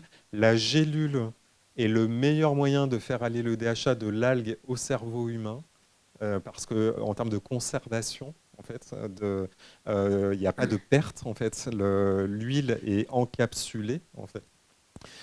Donc, pour répondre aux médecins qui disaient ça sert à rien les compléments, ben si, en fait, et ça c'est vraiment démontré scientifiquement, hein, les niveaux d'oméga 3 augmentent quand on prend des gélules d'oméga 3. Enfin, je ne pensais même pas avoir besoin d'aller chercher les preuves scientifiques pour ça, donc je l'ai fait pour le livre qui paraîtra le 22 janvier. Et enfin, c'est une évidence. Enfin, la gélule se libère dans l'intestin, les oméga 3 sont dans l'intestin, ils passent, ensuite ils sont absorbés. Enfin, je ne comprends même pas que ce soit un sujet en fait de dire que les compléments alimentaires. Alors par contre, il y a un sujet sur les doses. C'est qu'effectivement, il y a des compléments alimentaires où les gens disent ça fait rien, enfin, je vois pas d'effet, etc. Et quand on regarde, ils sont sous-dosés en fait. Donc il faut faire très attention aux doses. Alors les doses. Pour avoir les apports suffisants en oméga 3, l'ANSES recommande 250 mg de DHA par jour et 250 mg de PA par jour. Le DHA, moi je considère que c'est le plus essentiel des deux parce que l'EPA, vous pouvez en avoir à hauteur de 20% en consommant de l'huile de lin et de colza par exemple, parce que 20% de l'ALA se convertira en EPA. Et les femmes sont plus avantagées que les hommes parce qu'elles convertissent mieux en EPA que les hommes. Et on pense que ça vient notamment de la capacité du corps féminin à faire croître le fœtus, parce que le fœtus va avoir une grosse demande en DHA donc, et en EPA aussi. C'est une des explications pour cette différence physiologique entre les hommes et les femmes. En santé mentale, c'est surtout l'EPA qui a montré une efficacité pour les troubles aigus, notamment les troubles de régulation des émotions. Et moi, j'ai trouvé ça mais incroyable. Je vais vous en reparler. Et par contre, pour le déclin cognitif, c'est à la fois le DHA et l'EPA. Et ce qui est logique. Donc, déclin cognitif, c'est ce qu'on appelle un déclin cognitif léger. C'est ce qui précède la démence. Et donc, c'est là, quand on est dans cette phase, il porte très mal son nom, le déclin cognitif léger, parce que quand on est dans cette phase, c'est déjà la phase 2 de 3 étapes. Ce qui veut dire que ça fait déjà plusieurs années que le cerveau est dénutri. Et en fait, il a été démontré qu'il y a entre 13 et 31% des démences qui sont associées à des insuffisances nutritionnelles, en fait. Donc, un des enjeux de la supplémentation, c'est justement la prévention du déclin cognitif. Et donc, l'autre sujet, c'est le sujet de la vitamine D. C'est que l'ANSES, dans ses rapports de 2012, 2015 et 2021, dit toujours la même chose. C'est qu'on n'a pas assez de vitamine D dans l'alimentation, malgré les politiques de rajouter des aliments fortifiés, des produits lactés, enfin produits laitiers enrichis en vitamine D, même dans des produits des laits de soja, tout ça, ça ne suffit pas. Les femmes ont en moyenne 3 microgrammes d'apport alimentaire de vitamine D par jour, les hommes 5, parce qu'ils consomment un peu plus d'aliments d'origine animale qui contiennent de la vitamine D. Et c'est très insuffisant parce qu'il faudrait 15 microgrammes par jour, ce qui correspond à 608 quand on raisonne en nuit pour les suppléments. Donc, c'est écrit noir sur blanc, je le cite dans le livre aussi, la supplémentation, que ce soit pour le DHA ou la vitamine D, est le meilleur moyen de corriger l'insuffisance. Ça, il faut en goutte qu'en ampoule, je crois. Alors, donc la question de la forme de la supplémentation. Tout est efficace, j'insiste là-dessus, en moyenne. Voilà. Donc ça, c'est les informations qu'on donne au corps médical et que montrent les méta-analyses. C'est que les compléments quotidiens, les gouttes quotidiennes et les ampoules mensuelles sont toutes efficaces. La question, c'est est-ce qu'il y en a qui sont plus efficaces que d'autres? Et donc, tout efficace, ça ne veut pas dire efficace chez tout le monde. J'insiste là-dessus. Et paradoxalement, et c'est ça qui est fascinant dans la recherche, hein, c'est que les personnes qui avaient le plus d'insuffisance en vitamine D étaient celles qui s'amélioraient le moins dans les études de supplémentation. Pourquoi? En fait, ça vient du fait que la dose n'était pas assez importante pour eux, en fait. Alors que c'est un contre-intuitif, on devrait se dire, c'est ceux qui ont le plus d'insuffisance qui devraient le plus bénéficier d'une supplémentation. Oui, mais encore faut-il que la supplémentation soit suffisante pour combler leur insuffisance, en fait. Donc, comme dans les études, on donne la même dose à tout le monde, et ben, du coup, un des résultats, ça a été de dire, ah bah, les gens qui ont plus de carences en vitamine D, ils répondent moins à la supplémentation en vitamine D. Donc, on s'est dit, mais comment c'est possible? Bah, ça vient de là, en fait. Donc, ça veut dire que la dose est à adapter en fonction de chaque personne. Alors, du coup, il y a les personnes qui viennent me voir en disant, mais je comprends pas, docteur Font, vous aviez dit chaque personne est singulière, chaque personne a un microbiote différent, chaque personne a des besoins différents, une alimentation différente. Il faut prendre en compte le sexe, les âges, tout ça. Et vous proposez en fait une solution pour supplémenter tout le monde. Donc c'est pas possible. Alors, mon point, ça a été une démarche de santé publique. C'est d'aller de l'inverse, en fait, plutôt que d'aller du bottom-up, c'est-à-dire du bas vers le haut, de l'individu vers la population. On fait l'inverse, on va de la population vers l'individu. Et on regarde ce qui se passe dans la population. C'est ce que fait l'ANSES, notamment l'Agence nationale de la sécurité des aliments. Et c'est là où on voit les chiffres. On voit que 80% des personnes sont en insuffisance d'oméga 3, que 80% ou plus, voire 100% des personnes n'ont pas les apports alimentaires suffisants en vitamine D, qu'il y a 30% des personnes qui ont une version d'un allèle MTHFR qui font qu'ils absorbent mal la vitamine B9 au niveau du cerveau, d'où l'importance de mettre une forme active de vitamine B9, que le zinc a montré une efficacité en santé mentale, etc. Tout ça, c'est des études de méta-analyse et d'épidémiologie, donc de santé des populations. Moi, je suis chercheur en psychonutrition au sein d'un laboratoire de santé publique à Marseille. Donc, je travaille sur la santé mentale des populations. Donc, mon point, ça a été de dire, est-ce qu'on peut réfléchir à une supplémentation qui doit répondre à des contraintes? Ces contraintes, c'est l'observance. Si vous créez quelque chose que personne ne prend parce que c'est trop compliqué, vous ratez votre cible. Donc ça, c'est un objectif qu'il ne faut pas perdre de vue, parce que les chercheurs font souvent cette erreur, c'est de créer des choses tellement compliquées qu'à la fin, personne n'arrive à les appliquer. Et c'est la même chose pour les recommandations nutritionnelles. 98% des personnes n'atteignent pas les objectifs de consommation journalière d'ALA, le fameux oméga 3 végétal dont je parlais. Et ça, c'est les données de l'ANSES. Donc, c'est des données publiques, en fait. Donc, ça veut dire qu'à un moment donné, on a des recommandations alimentaires et 80% des gens n'atteignent pas les recommandations alimentaires, en fait. Donc, ça, c'est la réalité de la population actuelle. Donc, rester sur il faut bien manger pour aller bien, on le sait en fait, on le dit depuis longtemps. Enfin, quand je dis qu'il faut manger des fruits et des légumes, il y a trois quarts des personnes qui doivent se dire oui, merci si je suis venu pour ça. Et pourtant, est-ce qu'on le fait? Voilà. Après, il y a les arguments, oui, les pesticides et tout. Enfin, on peut ouvrir beaucoup de portes de débat. Et d'ailleurs, on parlait des oméga 3 parce que c'est vrai qu'on cite aussi beaucoup là tous ces problèmes de mercure, etc., tout ce qui ne va pas avec les poissons. Il y a un label intéressant que vous connaissez peut-être, qui est le label Bleu Blanc Cœur, ouais. Je me permets de le mentionner parce que ce que je trouve intéressant, c'est qu'on le trouve partout, pas uniquement dans les magasins bio. Et c'est un label qui est à la fois responsable au niveau environnemental, mais aussi en santé humaine. Et tout à l'heure, vous parliez par exemple des œufs. Vous allez acheter des œufs. Les poules auront été nourries en amont avec des graines de lin, etc., qui sont enrichies justement en oméga 3. Alors, ça ne va pas résoudre le problème. Je n'ai pas regardé la teneur en oméga 3 du jaune d'œuf. Mais je trouve intéressant parce que c'est un label qu'on va retrouver. Il y a les œufs, je pense qu'il y a la viande, le pain, etc. Donc, c'est la même chose avec le bétail qui est nourri avec des légumineuses plutôt que du soja. De la luzerne, voilà. Parce que y a vraiment tout est connecté, parce que sur la question de la viande, par exemple, le bœuf français est nourri avec du soja brésilien qui contribue à la déforestation. Enfin voilà, tout est interconnecté. Donc il faut prendre en compte plein de paramètres en fait, et c'est pas que la question de est-ce que c'est bien de manger du bœuf ou pas pour la santé. C'est vraiment ce qu'on appelle le One Health, la conscience. La santé planétaire influence la santé humaine directement. On ne peut pas faire maintenant, normalement, chaque médecin dans ses recommandations est censé prendre en compte la réalité planétaire. C'était mon point sur les poissons gras. Et, enfin, c'est une réalité physique qui s'impose à nous, en fait. Et pour moi, c'est une méconnaissance Oui. de maintenir en fait ce genre de message. Et au niveau de la viande, effectivement, je crois que le seul moyen de s'assurer qu'on ne contribue pas à la déforestation en Amazonie, c'est de manger de la viande bio.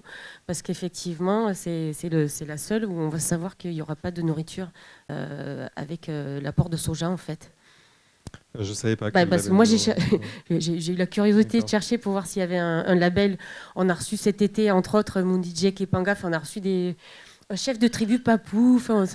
Et en fait, c'est intéressant parce qu'on parle de cette notion de biodiversité de la forêt. Et donc, on s'est posé la question de se dire, est-ce qu'il existe un label respectueux quand on consomme la viande?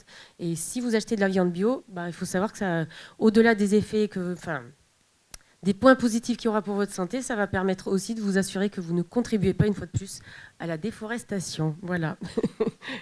Donc pour les nutriments en fait, donc la solution, enfin, donc, c'est pas une c'est pas possible en fait de créer une solution qui couvre les besoins de 100% des personnes. Et le principe de la santé publique, c'est toujours de raisonner en courbe de Gauss en fait. Quand on dit le normal n'existe pas, c'est vrai, il n'existe pas. Mais par contre, il a une définition statistique, c'est de prendre les 2,5% des extrêmes et de dire on prend les 95% du centre. Et c'est ça qu'on appelle la normalité, c'est-à-dire la majorité en fait le plus fréquent. Et si on essaye toujours de prendre en compte tous les cas qui sont aux extrémités, on n'arrive jamais en fait à trouver une solution à 100% des situations parce que effectivement, il y a des situations spécifiques, génétiques par exemple. Il y a des personnes qui ont des gènes très particuliers qui font qu'ils ne vont pas absorber la maladie de Birmer par exemple. C'est une maladie génétique connue en fait, un facteur d'absorption au niveau de l'estomac, etc. Enfin, il y a plein de choses. Au niveau du foie, on peut métaboliser différemment en fonction des cytochromes qu'on a. Enfin, voilà, il y a plein de paramètres. Donc le point, c'est de se dire quels sont les apports alimentaires de la population, qu'est-ce qui manque le plus et qu'est-ce qui a prouvé une efficacité en santé mentale.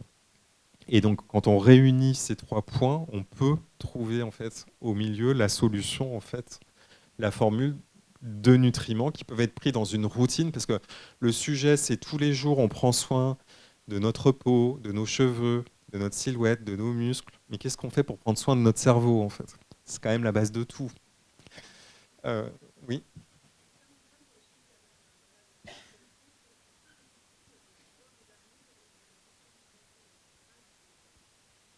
Donc ça c'est bon point en fait, c'est parce qu'effectivement, là je m'adresse à vous en tant que chercheur en psychonutrition, pas en tant que médecin. Mais donc je m'adresse vraiment à toute la population et pas que aux personnes qui ont un trouble de santé mentale diagnostiqué. Et on est tous concernés, soit parce qu'on sera concerné un jour, soit parce qu'on l'a été, soit parce qu'on a un proche qui est concerné. Et effectivement, c'était mon point, c'est que dans la population générale, 80% des gens n'atteignent pas les recommandations. Et quand on a un trouble de santé mentale, on est encore plus vulnérable, on a encore moins de motivation, on a encore moins d'énergie mentale. Donc à un moment donné, il faut trouver des leviers en fait. C'est mon point sur la supplémentation. C'est de dire, à un moment donné, si on est en clinophilie, c'est-à-dire qu'on se lève plus de son lit, qu'on a motivation à rien, etc. Si on veut apporter les nutriments essentiels au cerveau, il n'y a pas 10 000 façons, en fait, surtout, enfin, on sait les comportements alimentaires que c'est ce qui est le plus compliqué à changer pour nous tous, en fait. On a parlé de la tablette de chocolat. Oui.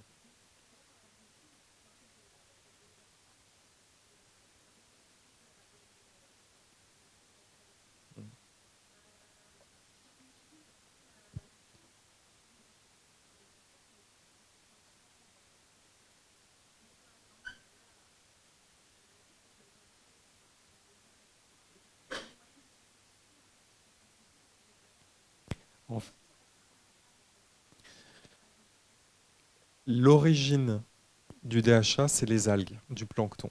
Mon point, c'est que ce plancton, on peut le faire mûrir, en fait, on peut lui faire synthétiser du DHA. C'est comme de l'élevage d'algues, si vous voulez, en fait. C'est ça mon point. Et c'est ça que j'appelle une synthèse industrielle. C'est pas synthétique. C'est juste mettre une échelle qui fait qu'on va produire beaucoup de DHA à partir de ce plancton plutôt que d'aller le chercher dans les océans où il est très distillé en fait. Et justement, les poissons sont des concentrateurs en mangeant le plancton et nous, ensuite, les gros poissons mangent les petits et nous mangeons les gros poissons. Donc plutôt voilà, que de faire toute cette chaîne qui est de plus en plus contaminée, mon point c'est d'aller directement à la source, c'est-à-dire à l'algue qui synthétise le DHA. Oui. Bah, après, du DHA, c'est du DHA, hein. Il y a pas, quel que soit son mode de synthèse, la molécule. Alors, du coup, je sais pas si, est-ce qu'on passe au. Il Oui, y avait deux, parce bah, que je vois qu'il y a beaucoup de on va qui se lèvent. passer aux questions. Simplement, vous avez abordé les oméga 3, le zinc, la vitamine D et la vitamine B9. On va commencer à faire passer le micro. Juste, est-ce que vous pouvez parler des probiotiques? Oui. Alors, actuellement, il y a une méta-analyse en parapluie. Donc, vous savez, c'est ce niveau encore au-dessus de preuves qui a été publié en 2023 sur l'efficacité des probiotiques dans la dépression. La dépression, vous l'avez compris, en fait, c'est le paradigme du trouble de santé mentale parce qu'en fait, c'est le plus fréquent, le plus impactant. Et tout ce qui fonctionne sur la dépression peut potentiellement améliorer la santé mentale de millions de personnes. Et donc, on a une méta-analyse qui montre l'efficacité des probiotiques aussi sur la cognition et le déclin cognitif, y compris chez les sujets âgés. Parce qu'en fait, le microbiote, au cours de la vie, il se développe pendant les 1000 premiers jours. Et donc, c'est pour ça que c'est une période clé qu'il faut faire très attention et notamment bien le nourrir avec des fibres. Très important. Et le microbiote commence à décliner physiologiquement, en fait, à partir de l'âge de 60 ans. Donc, il est plutôt stable après la puberté, et puis il commence à décliner quantitativement. Et par contre, au sein de la population, donc il y a 25% des personnes qui ont un effondrement de la biodiversité de leur microbiote, ce qui veut dire qu'au même titre qu'on assiste à l'effondrement de la biodiversité dans l'environnement, on retrouve cet effondrement au sein de nos intestins, et ça vient de l'alimentation qui est de plus en plus transformée. Et donc pour les probiotiques, il n'y a pas une souche. Voilà, ça, il faut retenir ça. La conclusion de cette méta-analyse, c'est que ce qu'on peut dire, en fait, il y a eu trop. Le problème des probiotiques, c'est que c'est des êtres vivants. Donc en fait, il y a énormément, des millions de souches de probiotiques. Et ce que vous démontrez pour une souche n'est pas forcément valable pour sa sœur d'à côté, en fait, qui est juste dans la branche à côté. Donc ça donne à la fois des espoirs énormes, mais une complexité énorme. Et il faut prendre en plus en compte la dose et la durée, qui sont encore des facteurs d'hétérogénéité. Donc ça a été pris en compte dans la méta-analyse, et ce qu'ont conclu les auteurs, c'est que ce qui était recommandé, c'est déjà, quand on choisit de prendre des probiotiques, c'est déjà de prendre plus de 10 milliards de bactéries par jour, que plus la dose était importante et plus l'effet était marqué, ce qui est en faveur d'une réalité de l'effet. Il y a un effet dose, entre guillemets, et la durée, qu'il fallait en prendre pendant plus de 8 semaines. Voilà, et c'est une durée qui est classique en psychonutrition. Il faut faire les choses pendant plusieurs mois, souvent, pour qu'il y ait une différence par rapport au placebo. J'insiste, c'est toujours par rapport au placebo, hein, parce que les gens dans le placebo s'améliorent aussi. Il y a ce qu'on appelle l'évolution naturelle des troubles. Et donc là, c'est la supériorité qui est démontrée et qui est encore plus importante après 8 semaines de prise. Donc ça veut dire aussi qu'il faut persévérer, parce que ça, c'est une question qui m'est beaucoup posée. Après, moi, mon point, j'insiste là-dessus, c'est que je suis vraiment en train de réfléchir, alors pour la question des nutriments plus que pour celle des probiotiques, mais vraiment de sortir de la logique de la cure. Parce qu'actuellement, ce que font la plupart des personnes concernées par la nutrition, c'est d'attendre certaines périodes de l'année ou d'aller moins bien pour faire une cure. Et mon point, c'est que le cerveau ne fait pas de stock. Et ça, j'ai mis 15 ans à percuter quand même. Il n'y a pas de stock dans le cerveau. En fait, comment j'ai compris ça? C'est à partir des études animales qui montrent que quand on arrête la supplémentation en DHA, le niveau de DHA du cerveau du rat diminue dans les 28 jours qui suivent l'arrêt de la supplémentation. Donc ça veut dire en fait quand vous prenez une supplémentation, les niveaux d'oméga 3 augmente progressivement dans le cerveau. On ne peut pas prendre des super bombes parce qu'en fait, il y a une régulation chaque jour. Et en plus, il ne faut pas trop augmenter les doses parce qu'à 4 grammes par jour, il y a eu des risques de fibrillation auriculaire qui ont été rapportés chez les personnes qui ont des problèmes cardiaques. Donc il ne faut pas y aller trop fort non plus. Mais plus on administre une dose élevée et plus rapidement, en fait, le niveau va remonter dans le cerveau, mais à l'inverse, dès qu'on arrête la supplémentation, il y a un turnover. Et ce turnover, d'ailleurs, il est plus important pour l'EPA que pour le DHA. Moi, c'est la raison pour laquelle j'ai choisi de privilégier le DHA, parce qu'il reste plus longtemps dans le cerveau que l'EPA. L'EPA, en fait, le turnover, ça va vraiment beaucoup plus vite. Et c'est peut-être pour ça, d'ailleurs, que l'EPA est plus efficace en santé mentale sur la régulation des émotions. Mais là, c'est des fortes doses.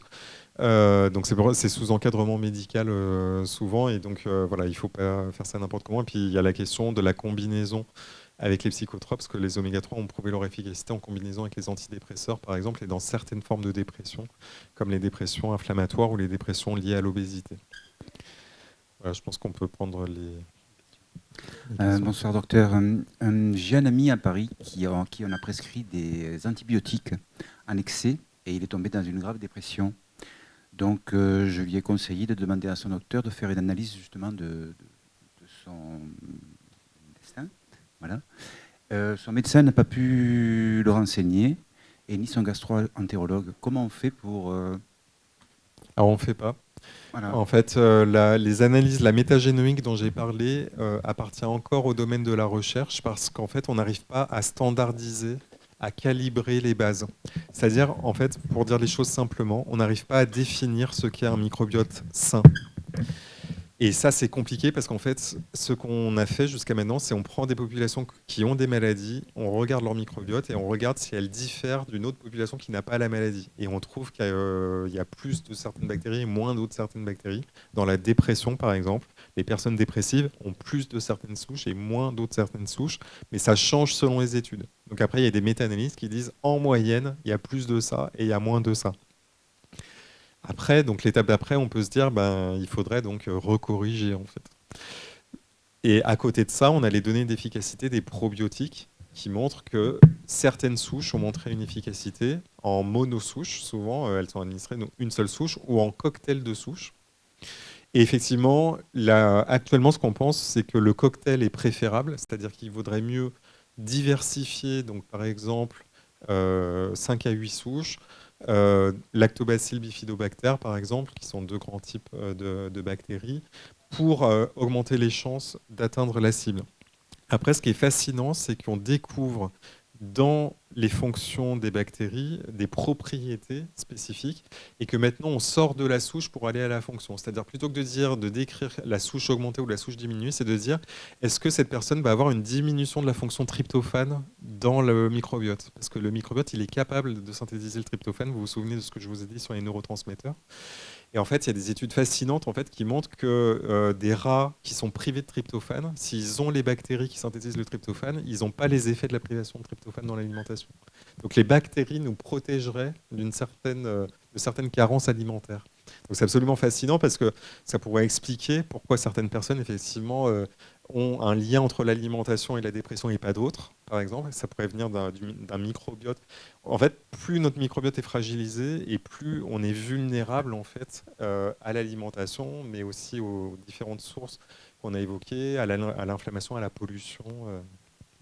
Donc il n'y a pas d'analyse de microbiote. J'anticipe la question aussi, il n'y a pas de greffe de microbiote. En fait, ça a été bloqué par la NSM depuis 2018. Moi, j'ai un projet de recherche qui est bloqué en fait, depuis 2018 sur un projet de greffe de microbiote en santé mentale.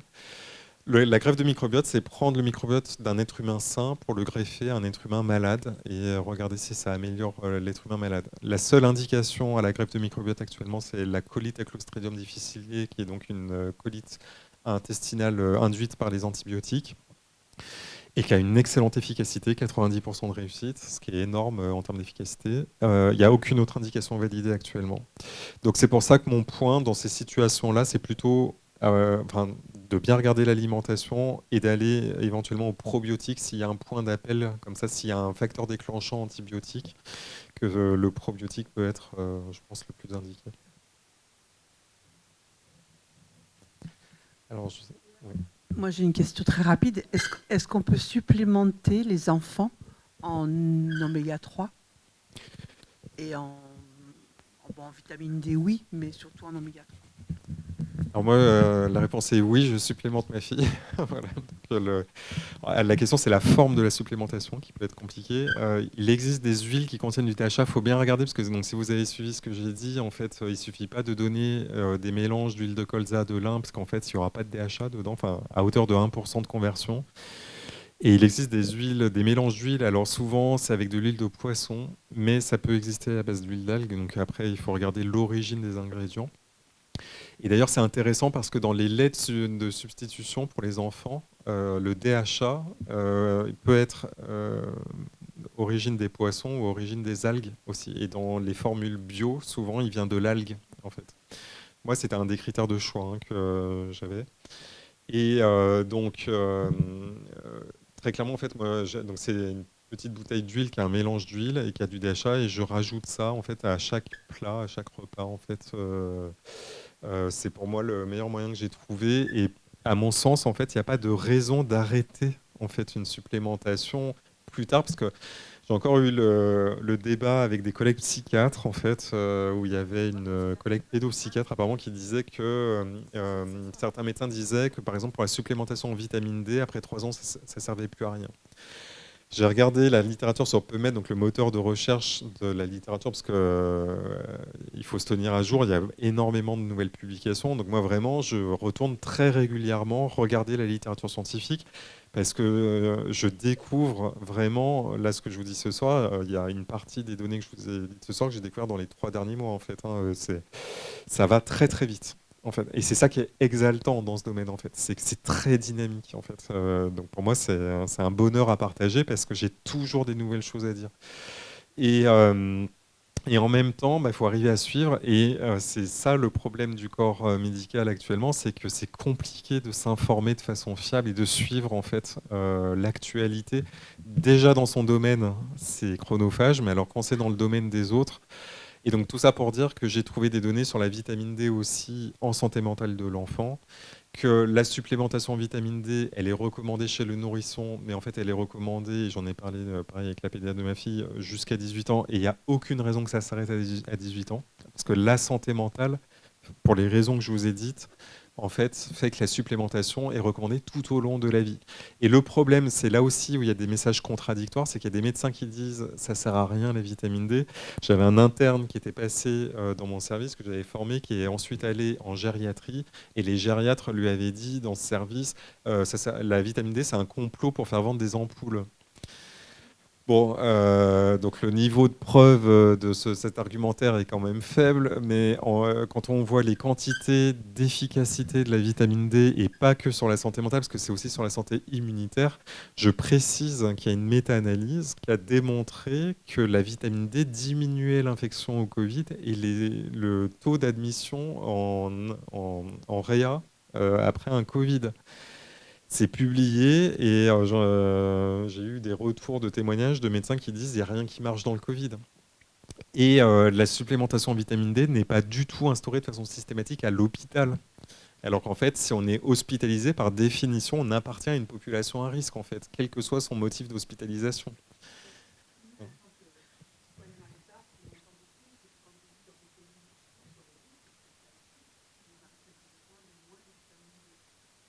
Alors, oui. Bon, voilà. Alors, les dosages, donc il y a quelqu'un qui a dit faites des dosages. Nous, effectivement, au centre expert, on faisait le dosage systématique. Et c'était du 100% d'insuffisance quasiment. À titre personnel, en fait, en arrivant à Marseille, je me suis dit, je suis sportif, je vais à l'extérieur, etc. J'ai fait mon dosage, j'étais en insuffisance. Mais ça n'a aucune valeur scientifique. Vraiment, c'est les chiffres de l'ANSES, en fait, qu'il faut regarder.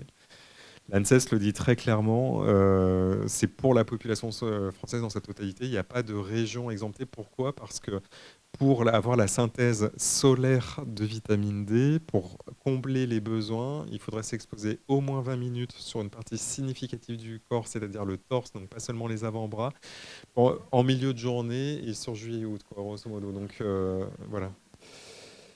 Et en plus, si vous mettez de l'écran total, ça sert à rien parce qu'il faut bronzer pour synthétiser de la vitamine D en fait. C'est vraiment les UVB qui vont au sein de l'épiderme. Donc en fait, pour toutes ces raisons-là, en fait, il ne faut pas malheureusement compter sur le soleil pour.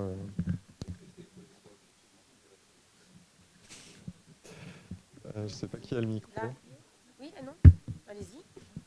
Alors, vous avez parlé tout à l'heure d'huile d'algue et vous avez nommé aussi une autre huile, non? Que je n'ai pas entendu, nous n'avons pas entendu. C'était l'huile d'algue. Il n'y a que l'huile d'algue en fait, qui est l'alternative à l'huile de poisson. D'accord. C'était l'huile de poisson. Après, j'ai deux autres questions. En ce qui concerne l'autosupplémentation, que ce soit en zinc, en vitamine D, en oméga 3 ou en B9, quel est le risque de surdosage?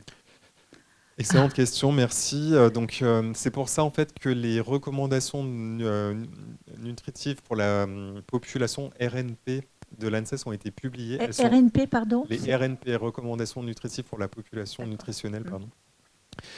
La RNP, en fait, c'était mon point quand j'ai parlé de santé publique et de comment trouver en fait un complément qui couvre les besoins de 97,5% de la population. Pourquoi 97,5%? Parce que justement, la RNP couvre les besoins de 97,5% de la population. Donc la RNP, quand vous vous posez la question pour un nutriment, quand vous dites pour moi, qu'est-ce que je peux prendre sans me mettre en risque de surdosage, c'est sur Internet, en fait, il faut taper ANSES RNP, par exemple, ou juste dose, vitamine, ouais, vous tombez directement sur la page, il y a un tableau extrêmement bien fait. Il y a une colonne avec la RNP, donc c'est la référence nutritionnelle pour la population. C'est en fait un indicateur, donc pour la vitamine D par exemple c'est 15 microgrammes. C'est un indicateur pour dire ce qui est recommandé de consommer pour couvrir les besoins de 97,5% de la population. Il y a d'autres indicateurs. Il y a un indicateur où c'est l'apport moyen de la population, mais c'est pas ce qu'on veut. Nous, on ne veut pas savoir en moyenne ce que les gens absorbent, on veut savoir ce qu'il faut pour couvrir les besoins de 97% de la population. Parce que quand vous faites la moyenne, ça veut dire qu'il y en a la moitié en dessous, la moitié au-dessus aussi. Donc, c'est pas ce qu'on veut. Et par contre, j'insiste vraiment là-dessus, hein, je l'ai dit, je le répète, il y aura toujours 2,5% des personnes qui auront besoin de plus. Voilà, on ne couvrira pas 100%. Voilà, donc, parce qu'il y a des gens qui me disent « Ah mais moi, c'est pas assez, etc. » Oui, c'est possible. Vous êtes peut-être pour ce nutriment-là dans les 2,5% qui restent.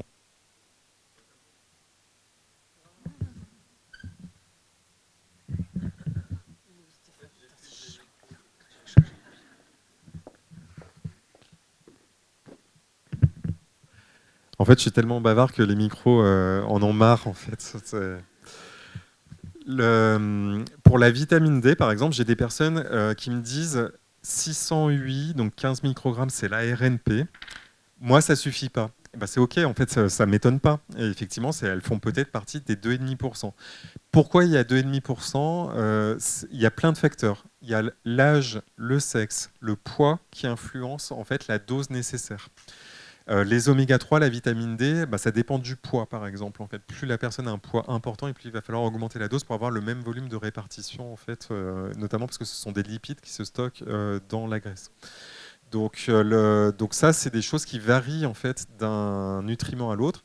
Et il y a une valeur très importante qui est sur le site qui s'appelle la limite supérieure de sécurité. Donc c'est la réponse à votre question pour être sûr de ne pas se surdoser.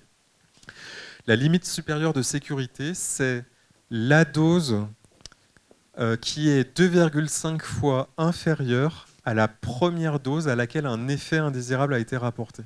Donc ça veut dire qu'il y a une limite de sécurité de 2,5. Donc il faut multiplier cette valeur par 2,5 pour avoir la dose qui commence à avoir des rapports de cas d'effets indésirables.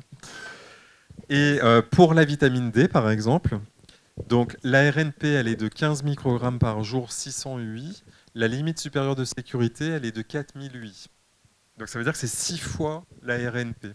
Donc vous avez de la marge par rapport à la RNP. Si vous prenez dans votre complément la RNP, vous avez beaucoup de marge parce que vous êtes 6 fois en dessous de la valeur qui est 2,5 fois en dessous du premier effet indésirable rapporté avec un surdosage. Donc vous êtes vraiment très en dessous. Donc, il n'est pas nécessaire de demander des prises de sang pour vérifier. Alors, c'est plus que pas nécessaire, c'est pas recommandé. Pourquoi c'est pas recommandé? C'est la Caisse primaire d'assurance maladie qui le dit, qui l'a rappelé en février 2024. Ça coûte très cher à la sécurité sociale de doser de la vitamine D. À la fin des années 2000, il y a eu énormément de dosage de vitamine D. Et j'insiste, en fait, si vous entendez des médecins dire la vitamine D, ça sert à rien, c'est souvent en fait que ce sont des médecins qui parlent de la santé osseuse. Donc, il faut faire attention. En fait, c'est pour ça qu'il y a une partie des généralistes et des gériatres en fait parlent du métabolisme osseux. Et moi, je parle de la santé mentale. Donc, on ne parle pas du même sujet. Et je parle aussi de la santé immunitaire. Pour moi, les deux sont indissociables. Vous l'avez compris. Hein, depuis 30 ans, on sait que si je suis affaibli sur le plan immunitaire, je suis vulnérable sur le plan de la santé mentale. Les deux sont interconnectés. Donc, plus je suis à risque de faire des infections respiratoires hautes, des rhumes par exemple, et plus je suis à risque d'être stressé, anxieux, d'avoir des troubles du sommeil et de l'attention, parce que le cerveau est exposé à la neuroinflammation comme le reste du corps. Donc, concernant le dosage de vitamine D, la CPAM rappelle qu'il y a 6 situations où il est recommandé de doser la vitamine D. Elles sont très rares. Je ne vous les énumère pas. Il y a le rachitisme de l'enfant, enfin des choses très très très rares et spécifiques, personnes âgées, contexte génétique. Voilà. Mais là, dans la majeure partie des cas, ce qui est écrit noir sur blanc, hein, c'est qu'il faut supplémenter sans doser en fait. Si on pense qu'il y a un intérêt pour la santé à supplémenter, il faut supplémenter sans doser. Alors les oméga-3 ne se dosent pas, c'est encore plus radical, hein. Il n'y a pas de laboratoire public. Eh bien, on ne peut pas savoir justement ces bons points. En fait, on le sait que dans les études de recherche, et ça c'est une vraie question, c'est comment se fait-il qu'aujourd'hui, en allant chez mon médecin, je ne peux pas savoir quel est mon O3i, c'est-à-dire mon indice d'oméga 3, pour savoir si je suis à risque ou pas d'événements cardiovasculaires, par exemple, et donc à risque de troubles de santé mentale, parce que les deux sont connectés. Je ne peux pas le savoir aujourd'hui en laboratoire public en France.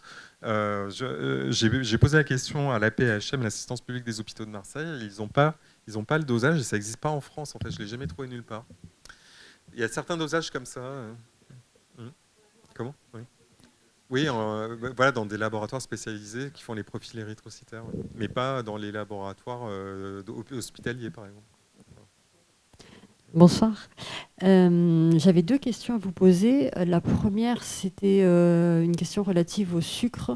Est-ce que vous parlez uniquement de sucre blanc de canne, ou est-ce que, par exemple, un sucre comme le sucre de coco peut être plus adapté ou... Alors, souvent pour les recommandations que j'ai faites, en fait, elles sont basées sur le SICAL, qui est donc la base de données de l'ANSES. Et à ma connaissance, je ne suis pas sûr qu'il y ait eu de recommandations de l'ANSES, parce que c'est assez récent, en fait, le sujet du sucre de coco. Et quand je parle de récent pour l'ANSES, tout ce qui a moins de 15 ans est récent, en fait. Donc, je ne pourrais pas répondre là-dessus spécifiquement. Par contre, je peux vous répondre sur un point important à regarder, qui est en fait le fructose. Parce que le fructose, en fait, contrairement au glucose, n'est pas métabolisé par le cerveau et par les muscles.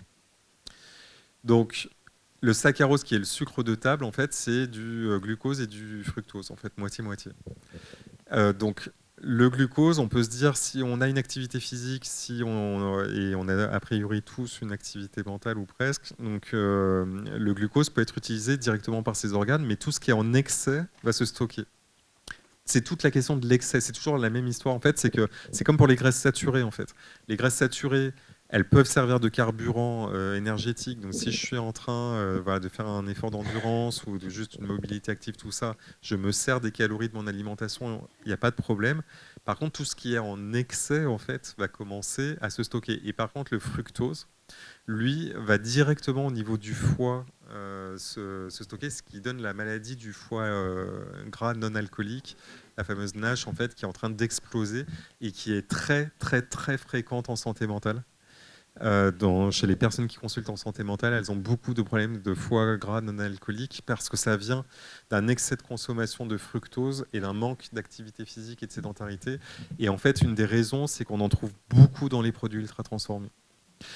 Donc le sucre de coco, j'ai pas de recommandation particulière à faire. En fait, d'une façon générale, en fait, il faut se méfier parce que certains sucres qui ont un index glycémique plus faible, parfois ont plus de fructose, comme le sirop d'agave par exemple. Donc je pensais au début que c'était bon pour la santé comme beaucoup de personnes, puis à un moment donné j'ai regardé le taux de fructose et en fait c'est catastrophique. Et alors le miel, pareil, c'est comme pour le chocolat, il y a beaucoup de personnes attachées. Alors déjà, c'est de vérifier que c'est du vrai miel et pas un mélange qui est étiqueté miel, mais qui est en fait un mélange de sirop de glucose fructose. Parce qu'en fait, il y a un énorme scandale actuellement sur le fait que beaucoup de flacons sont en fait du sirop de glucose fructose, donc du sirop de maïs en fait, voilà.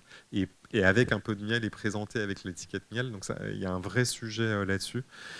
Et ensuite, donc du vrai miel et OK pour une cuillère à café dans ce qu'on veut. Enfin, il n'y a pas de problème en fait.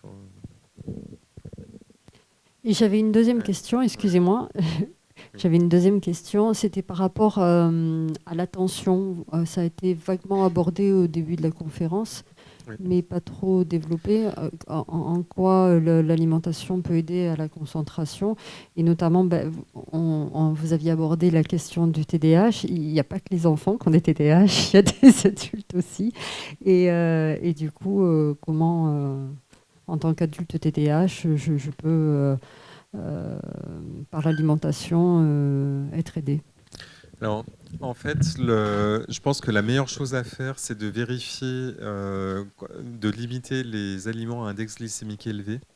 L'index glycémique, c'est la capacité d'un aliment à faire monter le taux de sucre dans le sang, en fait. Donc, le problème n'est pas tant le sucre que l'augmentation de la glycémie et la régulation de la glycémie, parce qu'après, ça va créer de la dérégulation de l'insuline, de l'inflammation, et ça, on sait maintenant qu'il y a des récepteurs aussi dans le cerveau. Enfin, ça va altérer la santé mentale et notamment les capacités d'attention, de concentration. Tout ce qui augmente l'inflammation altère l'attention, mais altère aussi le sommeil, augmente la vulnérabilité au stress. Donc, je pense que c'est déjà vérifier en fait qu'on n'a pas une alimentation qui fait faire des pics glycémiques et d'insuline. Et ensuite, y a un sujet. J'ai pas lu d'études en fait sur des changements d'alimentation. En fait, je suis beaucoup interrogé donc pour la psychonutrition de l'enfant et de l'adolescent, et donc je réponds beaucoup. Dès que celle des adultes sera sur les rails, promis, je me penche à nouveau sur celle des enfants. Je l'ai fait pour bien manger, pour ne plus déprimer. Il y a une partie sur les troubles du spectre autistique et sur le TDAH à la fin. Mais il y a eu encore beaucoup de nouvelles choses, donc il faut vraiment que je creuse.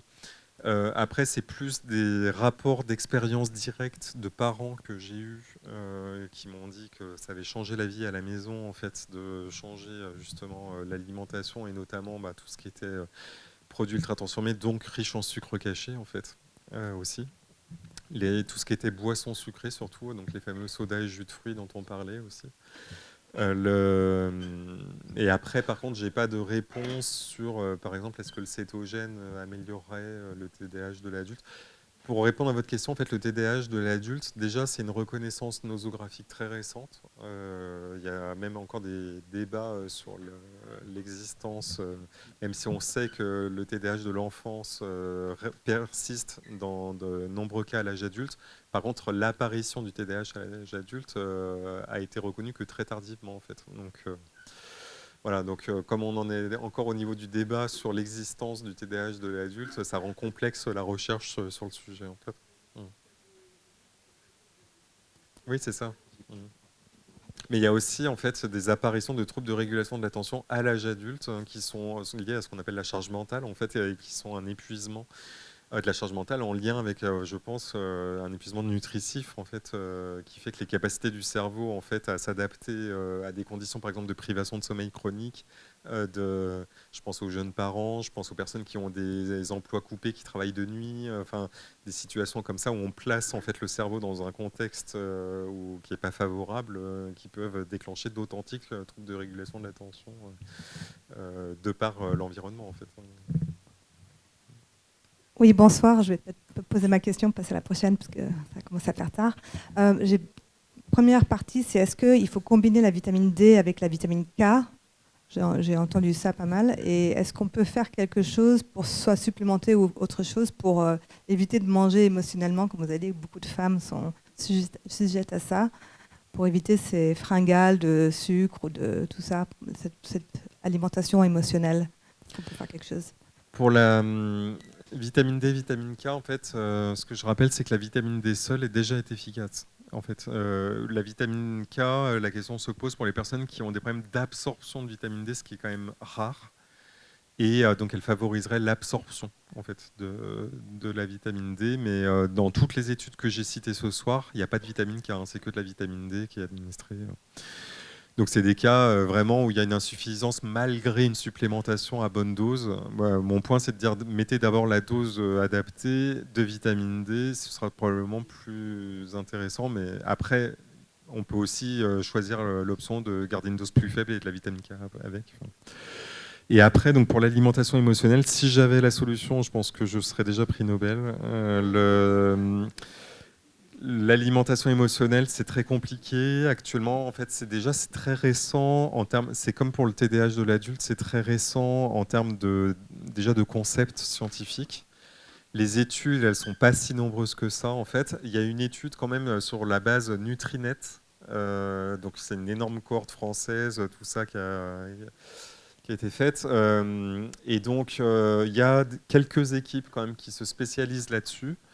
Et donc pour l'instant, les approches qui sont proposées, c'est des approches plutôt de type psychothérapie cognitive et comportementale, en fait, sur identifier les pensées, les émotions, les situations triggers, donc déclencheurs du comportement, et que la TCC, donc la thérapie cognitive et comportementale, serait très efficace. C'est ce qu'on propose pour la boulimie aussi, en fait.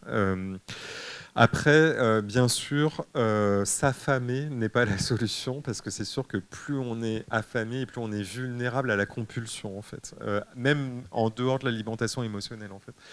Donc, du moment qu'on perçoit que quand on commence à avoir des compulsions, quelles qu'elles soient, ça veut dire qu'il y a quelque chose qui commence à pas aller dans l'alimentation, et là, il vaut mieux aller très vite consulter un professionnel nutritionniste ou diététicien pour vérifier que l'alimentation est adaptée aux besoins du corps, parce que parfois tout le monde fait des erreurs nutritives en pensant bien faire en fait, et ça aggrave les choses en fait. Bonjour, j'avais une question sur un sujet qu'on n'a pas abordé ce soir, c'est la différence sur la santé mentale entre une alimentation à base de produits bio et une alimentation à base de produits issus de l'agriculture conventionnelle, autrement dit qui sont fertilisés ou qui ont des fertilisants, pesticides, insecticides, fongicides. Alors la raison pour laquelle on n'en a pas parlé, c'est parce qu'il y a très peu de données, et effectivement ça fait partie des résultats de l'étude alimentale que j'ai citée mais qui ne sont pas encore publiés, où effectivement on trouve que les personnes on a demandé le pourcentage d'aliments bio dans l'alimentation, et on trouve que toutes les personnes qui rapportent plus de 10% d'aliments bio ont des scores de dépression plus faibles que ceux qui rapportent moins de 10% d'aliments bio dans leur alimentation. Après, la causalité reste à démontrer, mais par contre, les mécanismes impliqués, c'est ceux que vous avez évoqués. C'est potentiellement d'apporter, en fait, au niveau du microbiote intestinal, des potentiels perturbateurs, parce que même des traces de pesticides, en fait, peuvent détruire nos bactéries, et surtout, elles peuvent s'agréger entre elles, parce que il y a un aliment qui va contenir des traces d'un truc, potentiellement on va prendre autre chose ailleurs, et ça peut se combiner et faire des perturbateurs endocriniens. C'est ça qui est aussi complexe. On peut dire que dans chaque molécule, on est en dessous du seuil de sécurité, mais par contre le cocktail, on ne sait pas en fait. Et surtout, il y a l'effet dose et la vulnérabilité, c'est-à-dire que plus le microbiote est fragile, et plus il serait vulnérable en fait à l'exposition. Donc, ce serait un cercle vicieux. Bonsoir. D'abord, moi je tiens à vous remercier parce que vous apportez vraiment un gros plus dans la santé mentale et pour tout votre travail, vraiment merci. Ça me touche, merci. Et ma question, tout à l'heure, vous avez indiqué que 2h30 d'exercice physique par semaine, ça pouvait être considéré quand même comme de la sédentarité, ou qu'en tout cas, on pouvait être sédentaire tout en faisant 2h30 d'exercice par semaine. Donc là-dessus, j'aimerais bien que vous... Et puis, quelle est votre approche en fait sur l'activité physique? Vous conseillez quoi? Combien? Alors, j'ai découvert un truc génial cette année, une méta-analyse qui... En fait, j'espère vous avoir convaincu que les études scientifiques, c'est passionnant en fait, mais vraiment, merci. Non, en fait, j'écoutais donc la science CQFD là hier, et il y avait une autoflagellation en disant il faut que les scientifiques balayent devant leur porte parce qu'à un moment donné, c'est peut-être aussi qu'ils savent pas rendre la science attractive. Et que c'est pour ça que ça laisse la place en fait au complotisme, à la désinformation et tout. Bon, moi je peux vous dire que c'est pas simple aussi d'aller prendre la parole. Bon. Et donc pour l'activité physique, en fait, j'ai trouvé une méta-analyse qui regardait l'effet dose. Et il y avait une très belle courbe que vous pouvez trouver sur un de mes posts Instagram. Si vous tapez Guillaume Font, il n'y a pas besoin d'avoir un compte Instagram d'ailleurs pour voir les posts. Vous tapez Guillaume Font, je pense activité physique, vous devez tomber dessus. Il y a une courbe en fait en J. Alors J, ça veut dire qu'en fait, quand on a très peu d'activité physique, on a un risque élevé de dépression. Après, ça diminue. Et quand on en fait trop, ça remonte en fait. Mais il faut vraiment en faire beaucoup. Parce que les gens vont tout de suite dire mais oui, mais attention, le sport c'est dangereux, donc j'en fais pas. Voilà. Donc ça, c'est pas la majorité des gens que j'ai vus dans les consultations. Je précise, la question n'a pas été posée, mais je ne fais pas de consultation, si jamais. Voilà. Je le dis aussi pour la capture vidéo, parce que j'ai souvent beaucoup de demandes de consultation après. Je ne fais plus de consultation actuellement, je fais de la recherche. Et donc pour la courbe, en fait, il y a ce qu'on appelle le MET. Le MET, c'est l'équivalent métabolique pour une tâche. En fait, ça veut dire que c'est pas la même chose de faire une balade pour promener son chien pendant une demi-heure ou de faire un trail en montagne avec un dénivelé pendant une demi-heure. Pourtant, c'est deux activités physiques. Donc il faut quantifier en fait la quantité. Le MET, en fait, c'est le coefficient d'activité physique par heure d'activité physique. C'est très facile à trouver, donc vous pouvez calculer, vous faites votre bilan agenda hebdomadaire d'activité physique. Vous dites voilà, le lundi je suis allé à l'aquagym, le mardi j'ai fait la marche nordique, le mercredi j'ai rien fait, le jeudi j'ai fait ça, tous les jours je marche 10 minutes pour aller au travail, et à la fin en fait vous multipliez chaque activité par son coefficient, vous faites la somme et là vous avez votre score d'activité physique. La meilleure activité physique, elle est entre 20 et 40. Le score est entre 20 et 40. Donc ça correspond pour la plupart des gens à 2 à 3 séances de 45 minutes d'activité physique par semaine, d'intensité modérée. Voilà. Pas non plus la grande compète, mais pas non plus la petite activité. C'est-à-dire que le rythme cardiaque s'accélère un peu, on transpire un peu.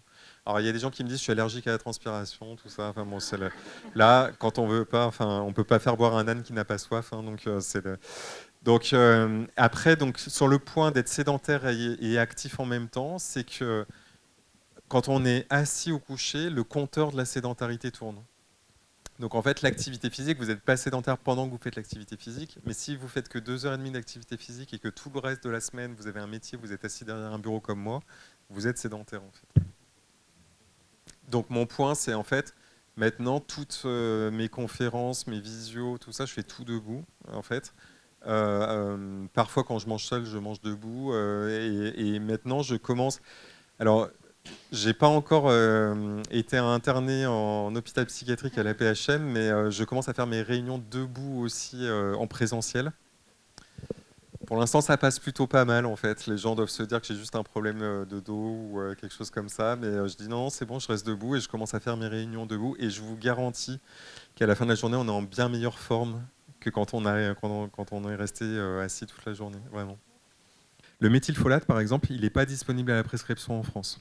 On est obligé de le prendre en complément alimentaire. Il n'est pas ce qu'on donne aux femmes enceintes pendant la grossesse, c'est de l'acide folique. C'est la forme inactive. Et en fait, il y a 30% des personnes qui convertissent mal, en fait, qui n'absorbent pas correctement l'acide folique au niveau du cerveau.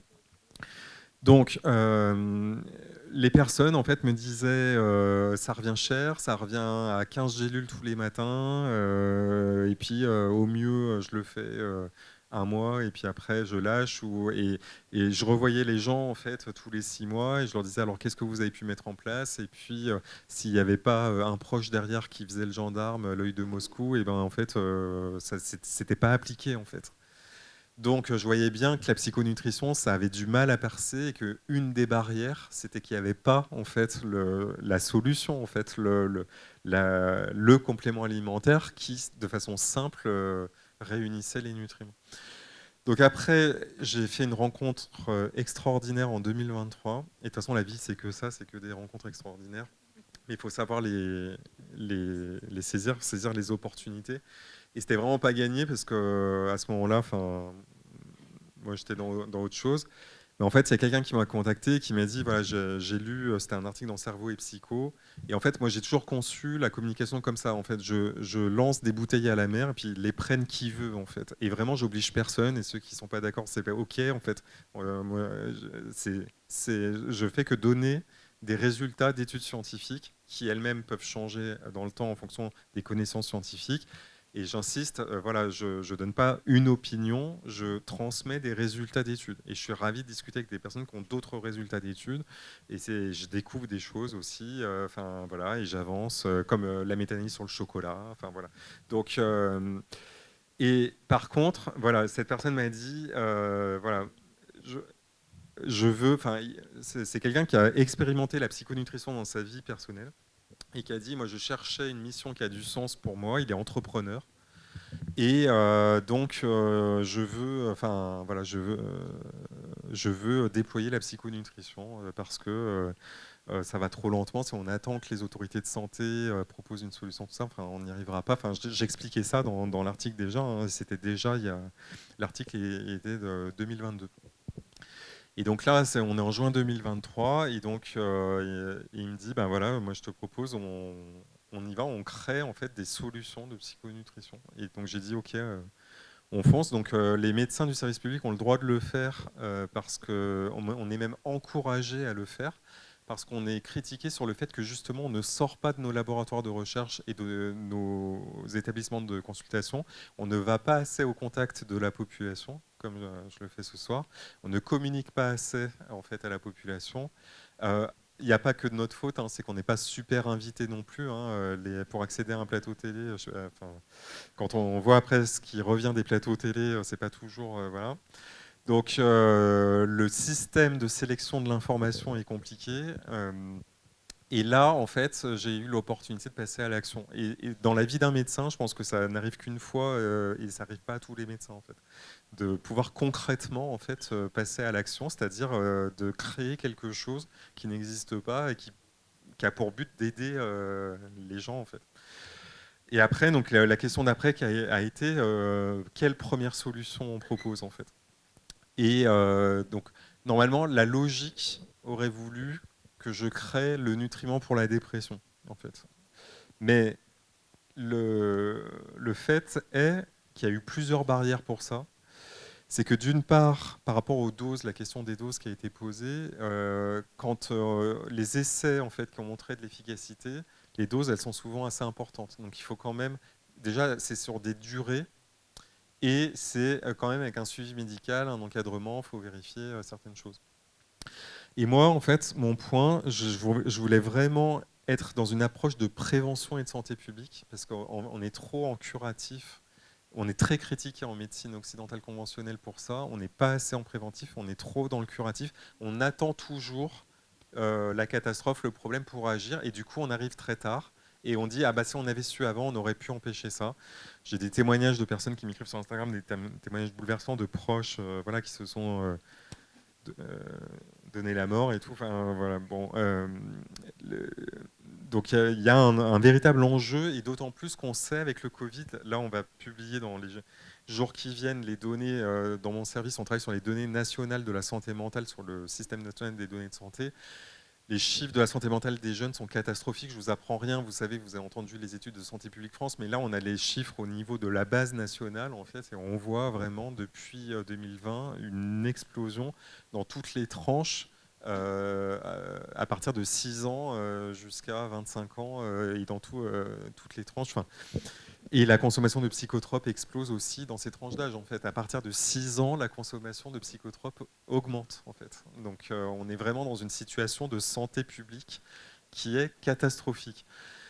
Donc, mon point, ça a été de dire, pour les raisons que je vous ai dites, en fait, c'est est-ce qu'on ne devrait pas commencer par nourrir nos cerveaux et déjà d'appliquer les recommandations de l'ANSES, en fait, qui est l'agence qui est censée nous protéger sur le plan de l'alimentation et qui nous dit clairement vous ne pouvez pas atteindre vos objectifs d'oméga 3, de vitamine D. Oui. Oui, bah oui, mais après, il y a... Oui. En fait, il y a la question de l'alimentation. Oui. Et dans les hôpitaux. Alors les hôpitaux, j'ai fait partie alors, je suis dans le Green APHM, donc c'est la partie de l'APHM qui est dédiée à la transition environnementale, et je suis dans la section alimentation de ce Green APHM. Et je suis arrivé en disant, on arrête la viande et le poisson, et on supplémente tout le monde en vitamine D, en oméga 3. Et là, un professeur de nutrition m'a dit, ce n'est ni raisonné, ni raisonnable. Et au final, rien n'a bougé. En fait... mon point, c'est qu'en fait, il y avait 30% de l'alimentation qui était jetée à la poubelle. Et de dire qu'aujourd'hui, jeter de la viande et du poisson, c'est plus acceptable, en fait. Et qu'en fait, il faut savoir que 60% des repas étaient des mono-repas. Et que la moyenne de durée de séjour à l'hôpital, c'est 7 jours. Donc demander aux gens de ne pas manger une saucisse de Francfort ou un tourne-dos pendant 7 jours, ça me paraissait acceptable, en fait. Mais ça n'est pas passé. Donc c'est compliqué, oui, la question de l'alimentation collective. Il y a des enjeux syndicaux, des enjeux de commande, des enjeux économiques, des enjeux de région, des enjeux politiques. Et moi, je suis loin de tout ça. Donc ouais. Voilà. Excusez-moi. Oui. Du coup, j'avais des questions. Alors, je sais pas trop. Alors, je termine sur le nutriment. C'est qu'après, donc mais en fait, ça c'est assez paradigmatique, c'est-à-dire que quand on parle de la nutrition et des nutriments, très vite on revient sur l'alimentation. Et c'est vrai, en fait, on ne peut pas dissocier les deux, en fait, parce que les suppléments, les compléments alimentaires portent leur nom, c'est des compléments de l'alimentation. Donc j'insiste là-dessus, il n'y a pas de pilule miracle. Il n'y a pas de pilule qui remplace une alimentation non transformée, riche en fibres, en protéines végétales, faible en sucre rapide, en graisses saturées. Je n'ai jamais dit le contraire. Je préfère le rappeler parce qu'effectivement, souvent quand je parle de la supplémentation, ce qui revient très vite, c'est l'alimentation. Oui, effectivement, l'alimentation, comme on l'a dit tout au long de la soirée, est un problème qu'il faut adresser aussi. Et mon point, c'est, comme on l'a dit aussi, c'est qu'il y a beaucoup de personnes qui, déjà dans la population générale, n'atteignent pas les objectifs, 80%. Et maintenant, il y a la question de l'inflation et du budget qui fait... là, j'ai encore entendu un témoignage dans le reportage d'Arte d'une personne qui disait, avant, on mangeait 80% de bio, maintenant, j'ai été obligé de diminuer, d'inverser à 20% parce que j'ai plus les moyens, en fait, de manger bio. Et donc ça, c'est tous des vrais sujets. Et donc, mon point, c'était... de dire voilà, on a une population générale qui est dans une santé mentale catastrophique. On sait qu'il y a des données d'insuffisance nutritionnelle préoccupantes et des objectifs impossibles à atteindre en fait, dans l'alimentation. Donc, est-ce qu'on ne peut pas proposer une supplémentation pour au moins nourrir les cerveaux de la population, de 97,5% de la population, à défaut de pouvoir nourrir 100%. Et bien sûr, il y a toujours la question derrière du coût. Donc mon point, en fait, ça a été de regrouper. Donc mon rationnel, ça a été de regarder les apports alimentaires de la population, les nutriments qui ont démontré une efficacité. Et ça, c'est dans les recommandations de 2022 de la WFSBP. J'ai commencé là-dessus. Donc j'insiste, c'est très officiel. En fait, c'est très validé par la communauté de santé mentale internationale.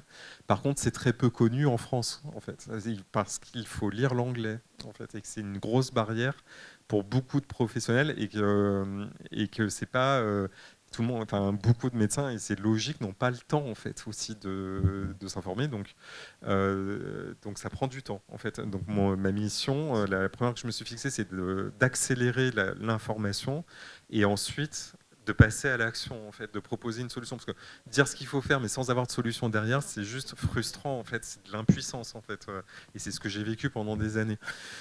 Donc à partir de là, donc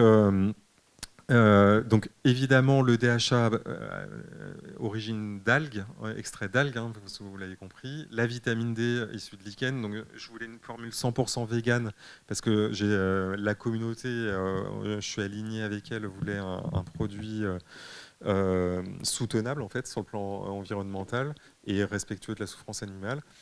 Et ensuite j'ai mis le MTHF, par le méthylfolate, parce qu'il y a 30% de la population qui a l'allèle qui fait qu'ils absorbent mal le MTHF au niveau du cerveau. Le zinc, j'ai mis en fait une dose inférieure à celle de la plupart des compléments alimentaires, parce qu'en fait, il y a un risque de surdose à le prendre au long cours. Et moi, je voulais vraiment un supplément qui soit pris tous les jours de la vie sans limite de durée et de sortir de la logique de la cure dont je parlais en fait. Parce que attendre le mois de novembre pour se dire « Ah bah ça y est, je manque de vitamine D, je me fais ma cure de vitamine D magnésium » et puis tout le reste de l'année, en fait, on fonctionne à bas régime et on reste vulnérable, pour moi, ce n'était pas satisfaisant. Et à l'inverse, en fait, on a parlé de la question des ampoules. Les ampoules, elles peuvent exposer à un risque de...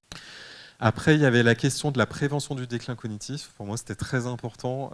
Maintenant, on a 2 méta-analyses qui ont confirmé que d'un côté, en fait, il y a eu des résultats, mais vraiment, j'ai une grand-mère maternelle qui est décédée après 20 ans d'Alzheimer.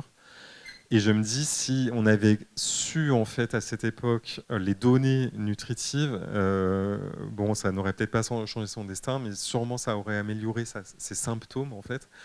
Il y a une méta-analyse en réseau. Alors, je vous ai parlé des méta-analyses en parapluie, maintenant il y a les méta-analyses en réseau. Une méta-analyse en réseau, c'est en fait quand on classe les traitements par ordre d'efficacité. Donc on a à la fin un classement, un podium des traitements par ordre d'efficacité. Il y a une méta-analyse en réseau qui a regardé les nutriments et les traitements médicamenteux efficaces dans le déclin cognitif. Et en premier, c'est les oméga-3 qui sortent, en fait, devant les médicaments, les inhibiteurs de la cholinésterase, tout ça. Donc ça, c'est des résultats qui sont vraiment renversants en fait, pour la médecine, en fait, qu'on découvre qu'un nutriment essentiel a une efficacité supérieure aux médicaments, en fait. Et ça, c'est des données extrêmement récentes. En fait, toutes ces données-là, c'est les 5 dernières années. Et ça perce pas, en fait. Donc, je voulais, donc, pour ça, avec le méthylfolate, la B12 et la B6, parce que c'est les 3 justement qui sont combinés dans la prévention de l'atrophie cérébrale et du déclin cognitif. J'ai découvert la fameuse théanine dont je vous ai parlé. Je suis tombé amoureux de cet acide aminé parce que, en fait, au début, je l'ai découvert par un essai contrôlé randomisé dans la schizophrénie. Je travaillais beaucoup sur la schizophrénie, qui est une maladie mentale sévère qui s'accompagne de délires, d'hallucinations, qui touche des personnes très jeunes, qui détruit des familles entières parce que c'est une maladie très grave, avec un pronostic très mauvais. Et donc, la théanine, en fait, montrait une efficacité dans l'amélioration de l'angoisse des personnes qui ont une schizophrénie.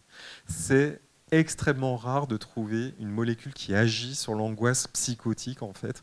Et là, je me suis dit, là, il se passe quelque chose, en fait. Un acide aminé issu du thé vert qui a une action sur l'angoisse de personnes qui ont des schizophrénies. Et j'ai commencé à creuser.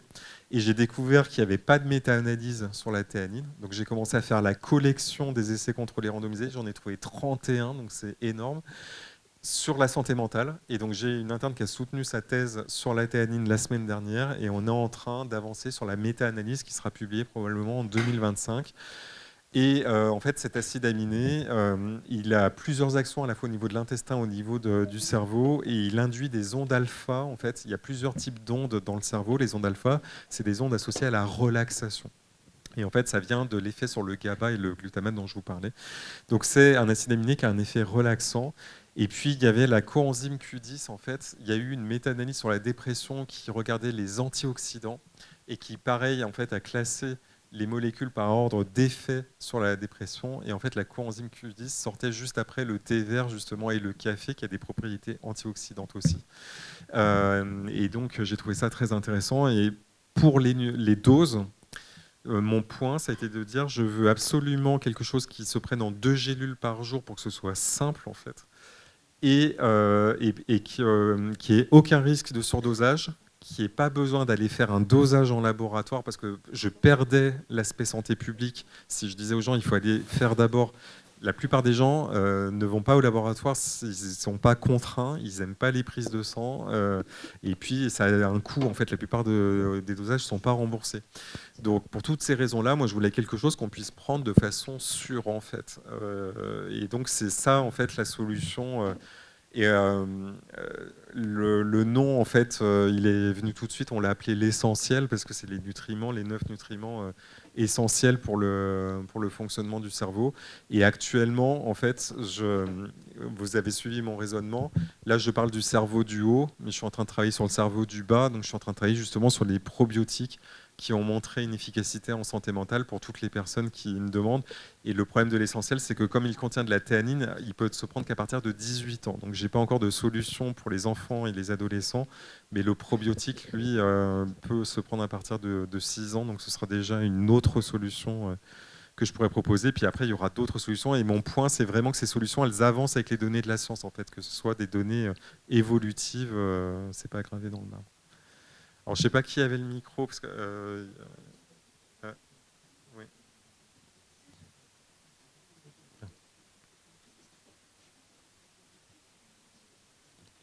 Ah, bon, bah, c'est pour vous, alors.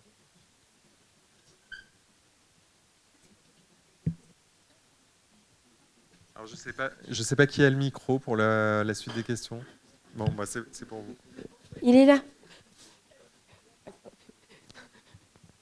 Alors, il y avait des questions. On en prend une ici. dernière.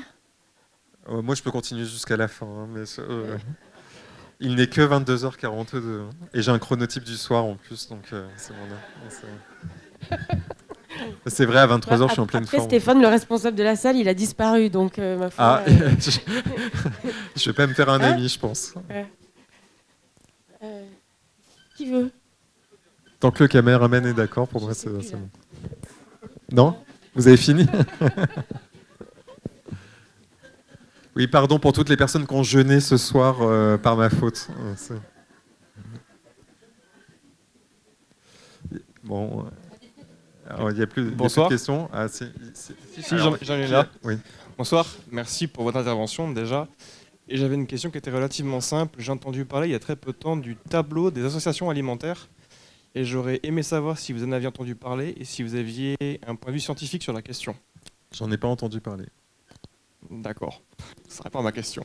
C'est vraiment un truc que moi je connaissais pas et qui apparemment démontrerait, ou en tout cas expliquerait qu'il y aurait, en fonction de l'assiette alimentaire, des aliments qui seraient sains à associer et d'autres qui auraient un effet limite délétère. Et j'en ai très peu trouvé en français, j'en ai trouvé quelques-uns en russe, parce que c'est beaucoup qui se penchent sur la question, et des yogis. Mais j'ai trouvé le concept assez intéressant et j'aurais vraiment aimé savoir du coup, si vous aviez des informations sur le sujet. Les seules informations que je peux donner, là, ce que ça m'évoque, c'est que par exemple les légumineuses diminuent l'absorption du zinc. Donc par exemple, c'est à prendre en compte dans les interactions alimentaires. En fait, si je mange beaucoup, en fait, pour les personnes qui, pour des raisons environnementales, par exemple, diminuent la viande et le poisson, vont manger beaucoup plus de pois chiches, de lentilles et de haricots pour avoir des protéines végétales, vont peut-être avoir un sujet autour du zinc. Donc, à prendre en compte. Le fer diminue l'absorption du zinc et réciproquement aussi. Donc, il y a aussi un sujet autour de ça. Après, l'ANSES ne s'est pas prononcé, ni le FSA à ma connaissance, donc les autorités européennes, sur des recommandations. Alors par contre, ce qu'on dit, c'est qu'il Les céréales et les légumineuses sont intéressantes à associer pour des histoires d'acides aminés végétaux, parce qu'en fait, donc l'exemple typique, c'est haricots rouges et riz, couscous, pois chiches donc et semoules, pour avoir la diversité des acides aminés essentiels dans les végétaux, parce qu'il peut manquer de la lysine d'un côté ou de la cystéine de l'autre. Donc ça, c'est plutôt des associations recommandées pour les personnes végétariennes notamment, pour avoir tous les acides aminés essentiels dans l'alimentation. D'accord. C'est tout ce que je peux vous dire. Ah oui.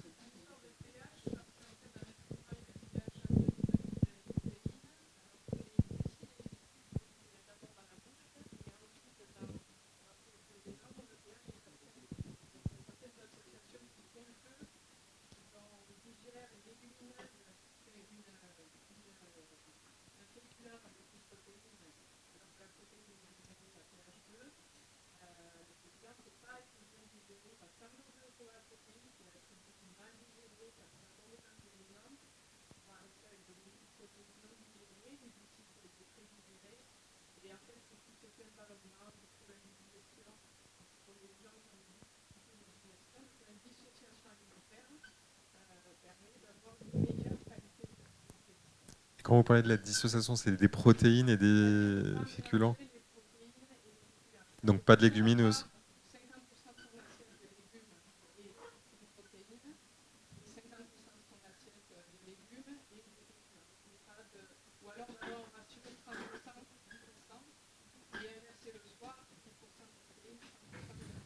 Donc pas de légumineuses alors? Si. Parce que c'est à la fois féculent et protéique. Oui. Ok.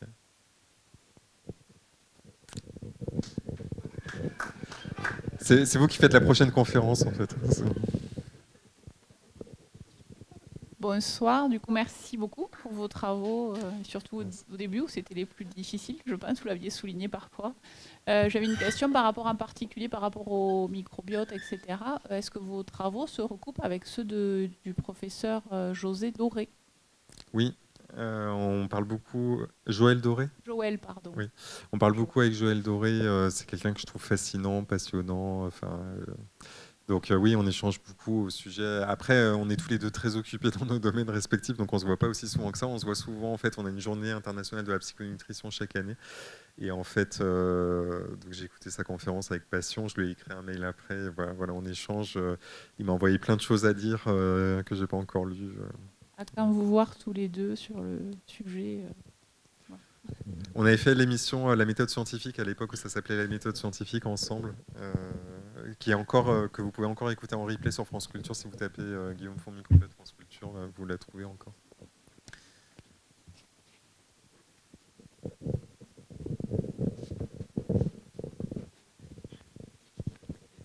Bonjour, vous avez présenté votre, le produit, l'essentiel. J'ai deux questions. Est-ce qu'il est commercialisé? Et la deuxième question, est-ce que vous avez testé avec des études cliniques ce complément alimentaire?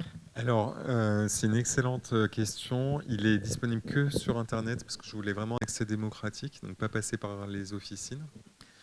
Donc tout le monde peut le recevoir dans sa boîte aux lettres sur abonnement. Et alors c'est uniquement abonnement mais sans engagement. C'est-à-dire que moi je veux que des personnes contentes d'être là.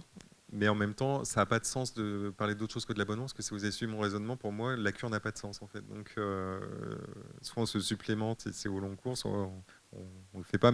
Et après, tout le monde peut arrêter quand il veut. Donc, le mot abonnement n'engage à rien en fait. C'est juste que chaque mois, dans la boîte aux lettres, les gélules arrivent, et c'est vraiment pour faciliter l'observance en fait. Qu'il n'y ait pas à aller le chercher en fait quelque part tout le temps, à y penser, à dire j'en ai plus, etc. Enfin, vraiment, mon objectif premier, c'était faciliter, quoi. Vraiment, on a assez de charge mentale dans la vie quotidienne.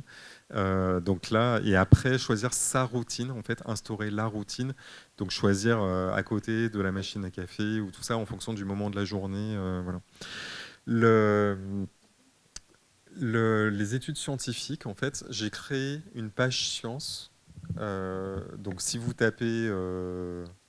Origine page science ou Guillaume Font page science ou tout ça, vous la trouvez facilement sur Google, où j'ai mis en fait pour chaque nutriment toutes les études scientifiques d'efficacité. Mais si vous avez suivi mon point de raisonnement, c'est que en fait j'ai choisi les nutriments qui ont prouvé une efficacité dans des essais contrôlés randomisés, dans des troubles mentaux diversifiés, en fait. Donc d'un côté la dépression, de l'autre le déclin cognitif, par exemple. Et ensuite, pour avoir une solution adaptée à la population générale, donc qui n'est pas la population des essais cliniques, je suis allé sur le site de l'ANSES regarder les apports alimentaires, les RNP, pour calculer les doses, en fait. Donc ensuite, l'étape d'après, normalement, ce serait de déployer en fait, cette solution à grande échelle dans une grande étude qui coûte extrêmement cher et qui ne doit pas être faite par moi, parce qu'en fait, moi, j'aurais un conflit d'intérêts. Donc je serais ravi si une institution indépendante publique voulait faire cette étude. Ensuite, donc bien sûr, il y a les résultats qui sont les témoignages subjectifs des personnes, donc qui écrivent voilà, leurs effets. Donc c'est comme pour n'importe quelle intervention en fait, hein, c'est-à-dire qu'il y a des personnes qui vont bénéficier en fait dans des temporalités différentes de la formule. Alors ce qui explique les effets, les premiers effets, c'est la théanine. En fait, les personnes en fait ressentent l'effet des 50 mg de théanine. Parfois même un peu trop, parce qu'en fait il y a une personne qui m'a dit que ça augmentait tellement son niveau d'énergie qu'elle avait commencé à avoir des troubles du sommeil, donc ça c'est assez exceptionnel, mais parce que 50 mg c'est pas une dose, à la fois c'est pas une dose très élevée par rapport à la littérature scientifique, mais en même temps ça représente entre 2,5 et 8 tasses de thé, donc c'est vrai que ça peut pour certaines personnes faire beaucoup. Et là je parle bien de la théanine, il n'y a pas de caféine dedans, hein. Quand on boit 8 tasses de thé, il y a de la caféine avec, hein, donc c'est ça qui excite aussi beaucoup. Et ensuite, il y a le fait que le cerveau se recharge en fait progressivement en DHA, en vitamine D, donc des effets qui se voient ensuite plus, de façon plus lissée en fait sur les semaines d'après. Et puis il y a des personnes qui avaient déjà des compléments alimentaires, donc qui ne perçoivent pas autant d'effets, c'est logique parce qu'elles se supplémentaient déjà, mais par contre ça leur simplifie la vie, ça, elles me disent j'ai pu apprendre 4 trucs différents, tout ça. Ouais, c'est ça pour l'instant les retours que j'ai, parce que ça a été lancé il y a 1 mois seulement. Tout est parti en 24 heures, je ne m'attendais pas à un tel engouement.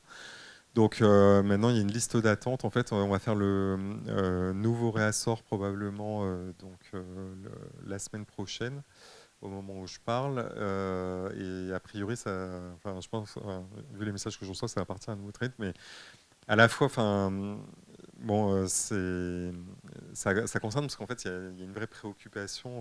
J'en ai parlé en fait avec la médecin formatrice de la SNCF, en fait, qui est vraiment très concernée aussi par la santé mentale, médecin du travail, et avec qui j'échangeais justement sur ce sujet et qui me disait, on a beau savoir, même nous en tant que médecins, ce qu'il faut faire, c'est tellement compliqué à appliquer qu'on le fait pas. Et elle m'a dit, voilà, j'ai choisi l'essentiel pour ça en fait, parce que avant tout, c'est simple en fait. On prend ces 2 gélules et on sait qu'on a pris ces nutriments pour le cerveau. Après, j'insiste, hein, c'est une solution proposée, c'est pas une évangélisation, on peut se supplémenter ailleurs sur d'autres formes. Voilà, j'ai pas de point. J'insiste, hein, moi, je veux juste des personnes heureuses d'être là. Hein. Vous parliez, c'est moi qui ai le micro. Vous parliez tout à l'heure je suis là. D'alimentation méditerranéenne qui est ressortie comme étant la meilleure pour la santé mentale. Quid de l'alimentation orientale, j'entends plutôt asiatique en fait. Alors en fait, dans méditerranéen, il y a le régime d'Okinawa au Japon. En fait, c'est un régime très proche du régime méditerranéen parce que beaucoup de végétaux, mais par contre, il y a des spécificités, notamment avec les algues. Mais il y a beaucoup d'oméga 3, il y a beaucoup d'huile.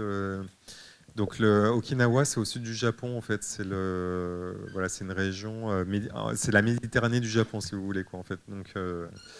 Donc il y a des points bleus et c'est comme ça en fait que le régime méditerranéen a percé. En fait, c'est parce qu'on s'est rendu compte qu'il y avait des îlots de centenaires en bonne santé, heureux d'être en vie.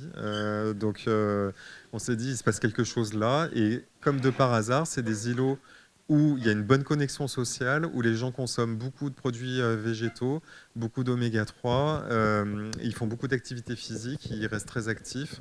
Et c'est ça, en fait, la clé de la longévité. En fait. C'est les facteurs de mode de vie de la santé mentale, en fait. Donc voilà, c'est comme ça. Et après, donc, l'Asie est soumise aux produits ultra transformés de la même façon que l'Occident.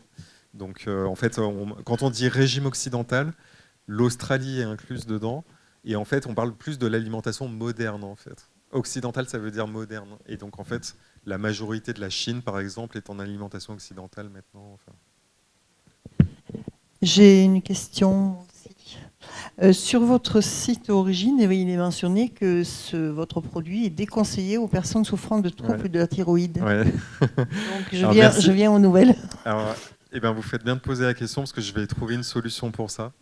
Parce que justement, en fait, je veux aider le maximum de personnes. Je le savais, j'ai eu un point en fait sur la question de l'iode. En fait, au début, j'ai voulu mettre l'iode parmi les 9 nutriments parce qu'il y avait un sujet autour du fait que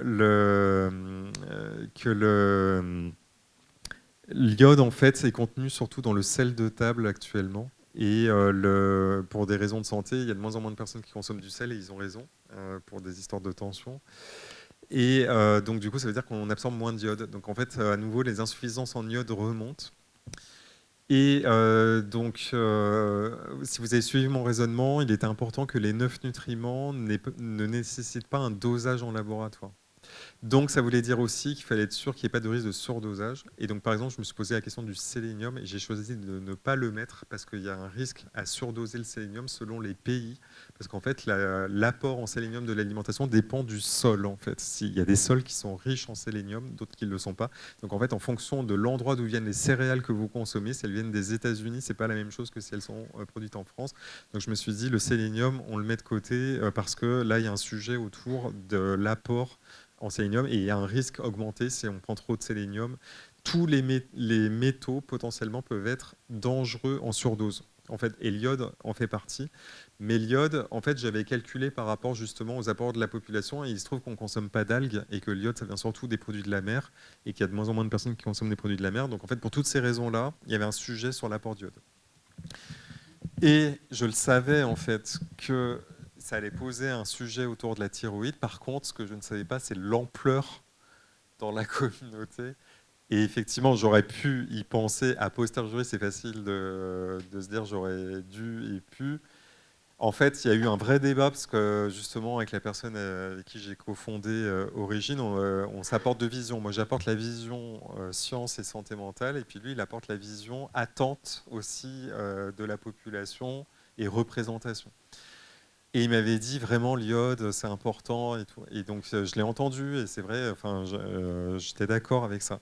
Mais en fait, il se trouve effectivement que chez les femmes de plus de 40 ans, en fait, la prévalence des troubles thyroïdiens, elle est énorme en fait. Et surtout en fait chez les personnes qui ont des problèmes de santé mentale. Donc, à partir de là, en fait, la décision que j'ai prise, c'est qu'il va y avoir une évolution de l'essentiel. Donc je vais améliorer en fait l'essentiel et donc j'ai décidé de retirer l'iode pour que ce soit accessible pour les personnes qui ont des troubles de la thyroïde.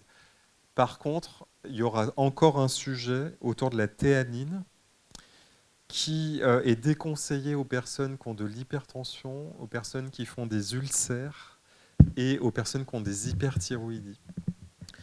Donc, par contre, ce qui n'est pas clair, c'est est-ce que ça vient vraiment de la théanine ou est-ce que ça vient des catéchines et de la caféine contenue dans le thé, parce que tout ça est regroupé dans la réglementation et conduit au même déconseil d'utilisation. Donc, je suis en train de travailler sur ce point en fait avec des interlocuteurs du côté réglementation pour essayer de comprendre pourquoi ces restrictions, parce que moi, dans les données que j'ai trouvées, la théanine, au contraire, elle améliore plutôt le profil de la tension. Donc, je ne comprends pas pourquoi l'essentiel est déconseillé aux personnes hypertendues. Et pour les ulcères, je n'ai pas d'explication non plus sur l'histoire de l'acidité de l'estomac. Donc, voilà, c'est pour vous tenir au courant de l'actualité.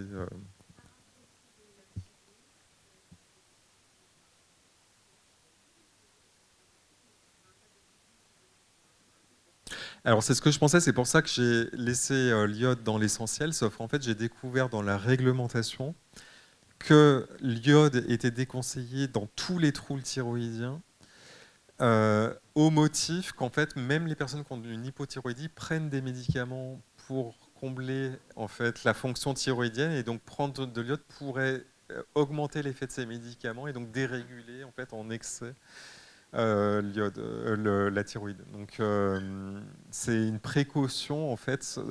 Dans l'absolu en fait. Il est possible, je pense, de prendre de l'iode avec une hypothyroïdie. Par contre, je ne suis pas endocrinologue et je ne peux absolument pas me substituer à un médecin en fait, pour cette recommandation. Donc ça, c'est vraiment important de...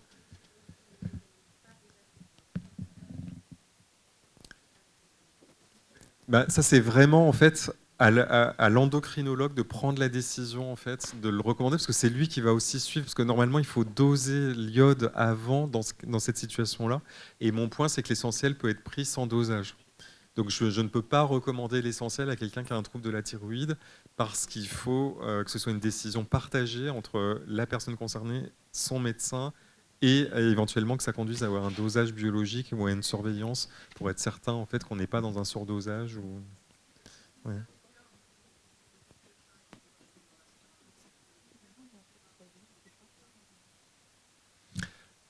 Ça, c'est aux endocrinologues de répondre là-dessus.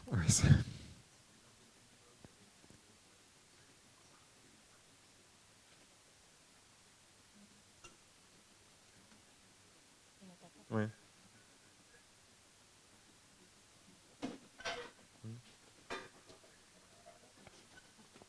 Alors qu'ils sont en insuffisance. Et pourquoi? Excusez-moi, j'ai une question. Donc, je suis là. Je suis infirmière en santé, en prévention à Montpellier, au département de l'Hérault. Et je suis hyper intéressée par toutes ces questions-là. J'ai suivi un DU en micronutrition l'année dernière. Je trouve que c'est très, très difficile de trouver des formations aujourd'hui sur le sujet, des formations avec des études, avec des médecins. Hein. C'est une formation médicale, je pense que vous connaissez DU de Dijon. Et je le suis. Je me posais la question si vous alliez lancer une formation derrière. Parce que je me dis, après le livre, les réseaux sociaux, un produit qui sort que je découvre. Hein. Et mon autre question, c'est sur le magnésium. Du coup, il me semble que c'est quelque chose qui est important dans ce que j'ai pu apprendre. Et du coup, je voulais savoir ce que vous en pensiez et pourquoi, si c'était important, il n'est pas dans l'essentiel. Merci beaucoup. Alors oui, la formation existe. J'ai fait une formation. Alors, si vous avez suivi le début, la NDPC ne reconnaît pas la psychonutrition parmi les orientations triennales, donc il n'est pas possible de déposer pour la NDPC, donc c'est pour les médecins, une orientation qui s'intitulerait psychonutrition.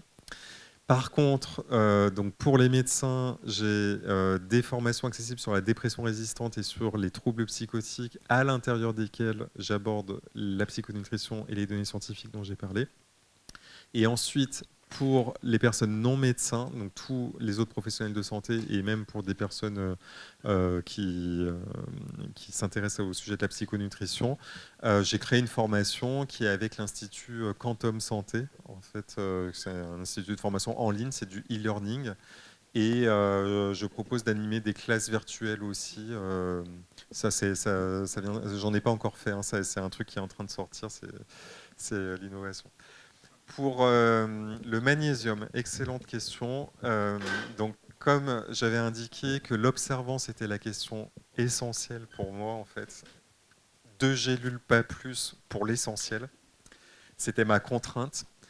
Le magnésium prend énormément de place, en fait. Ça pèse lourd, ça prend de la place, en fait. Donc, si j'avais mis le magnésium, il y aurait eu plusieurs autres nutriments essentiels que je n'aurais pas pu faire rentrer dans les 2 gélules.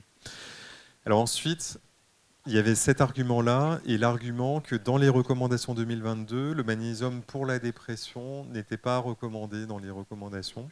Ce qui ne veut pas dire qu'il n'est pas efficace, ça veut juste dire que le niveau de preuve scientifique n'était pas assez élevé pour le recommander.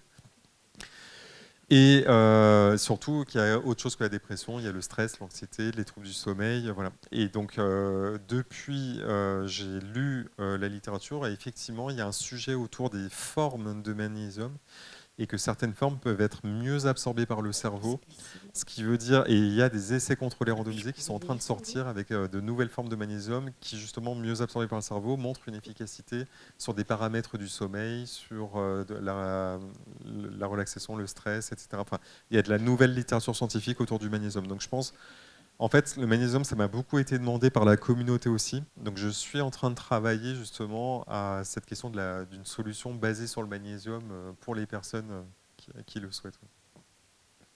Et j'aimerais une forme spécifique santé mentale, donc spécifiquement bien absorbée par le cerveau. C'est là-dessus que je suis en train de travailler. Non, en fait, pour que ça reste simple, parce que ça c'est vraiment important que je ne commence pas à dupliquer en disant alors attendez, si j'ai ça, je peux prendre ça, mais pas ça, etc. Parce qu'il y aura pour l'instant l'essentiel. Une autre solution, je ne sais pas encore comment ça va s'appeler, mais sur la question du magnésium, et puis le produit dédié à l'axe intestin-cerveau. Voilà, pour le deuxième, nourrir le deuxième. Mon point, c'est de prendre soin du premier cerveau et du deuxième cerveau, et après donc de compléter l'essentiel avec une solution à base de magnésium. Je pense que c'est déjà pas mal.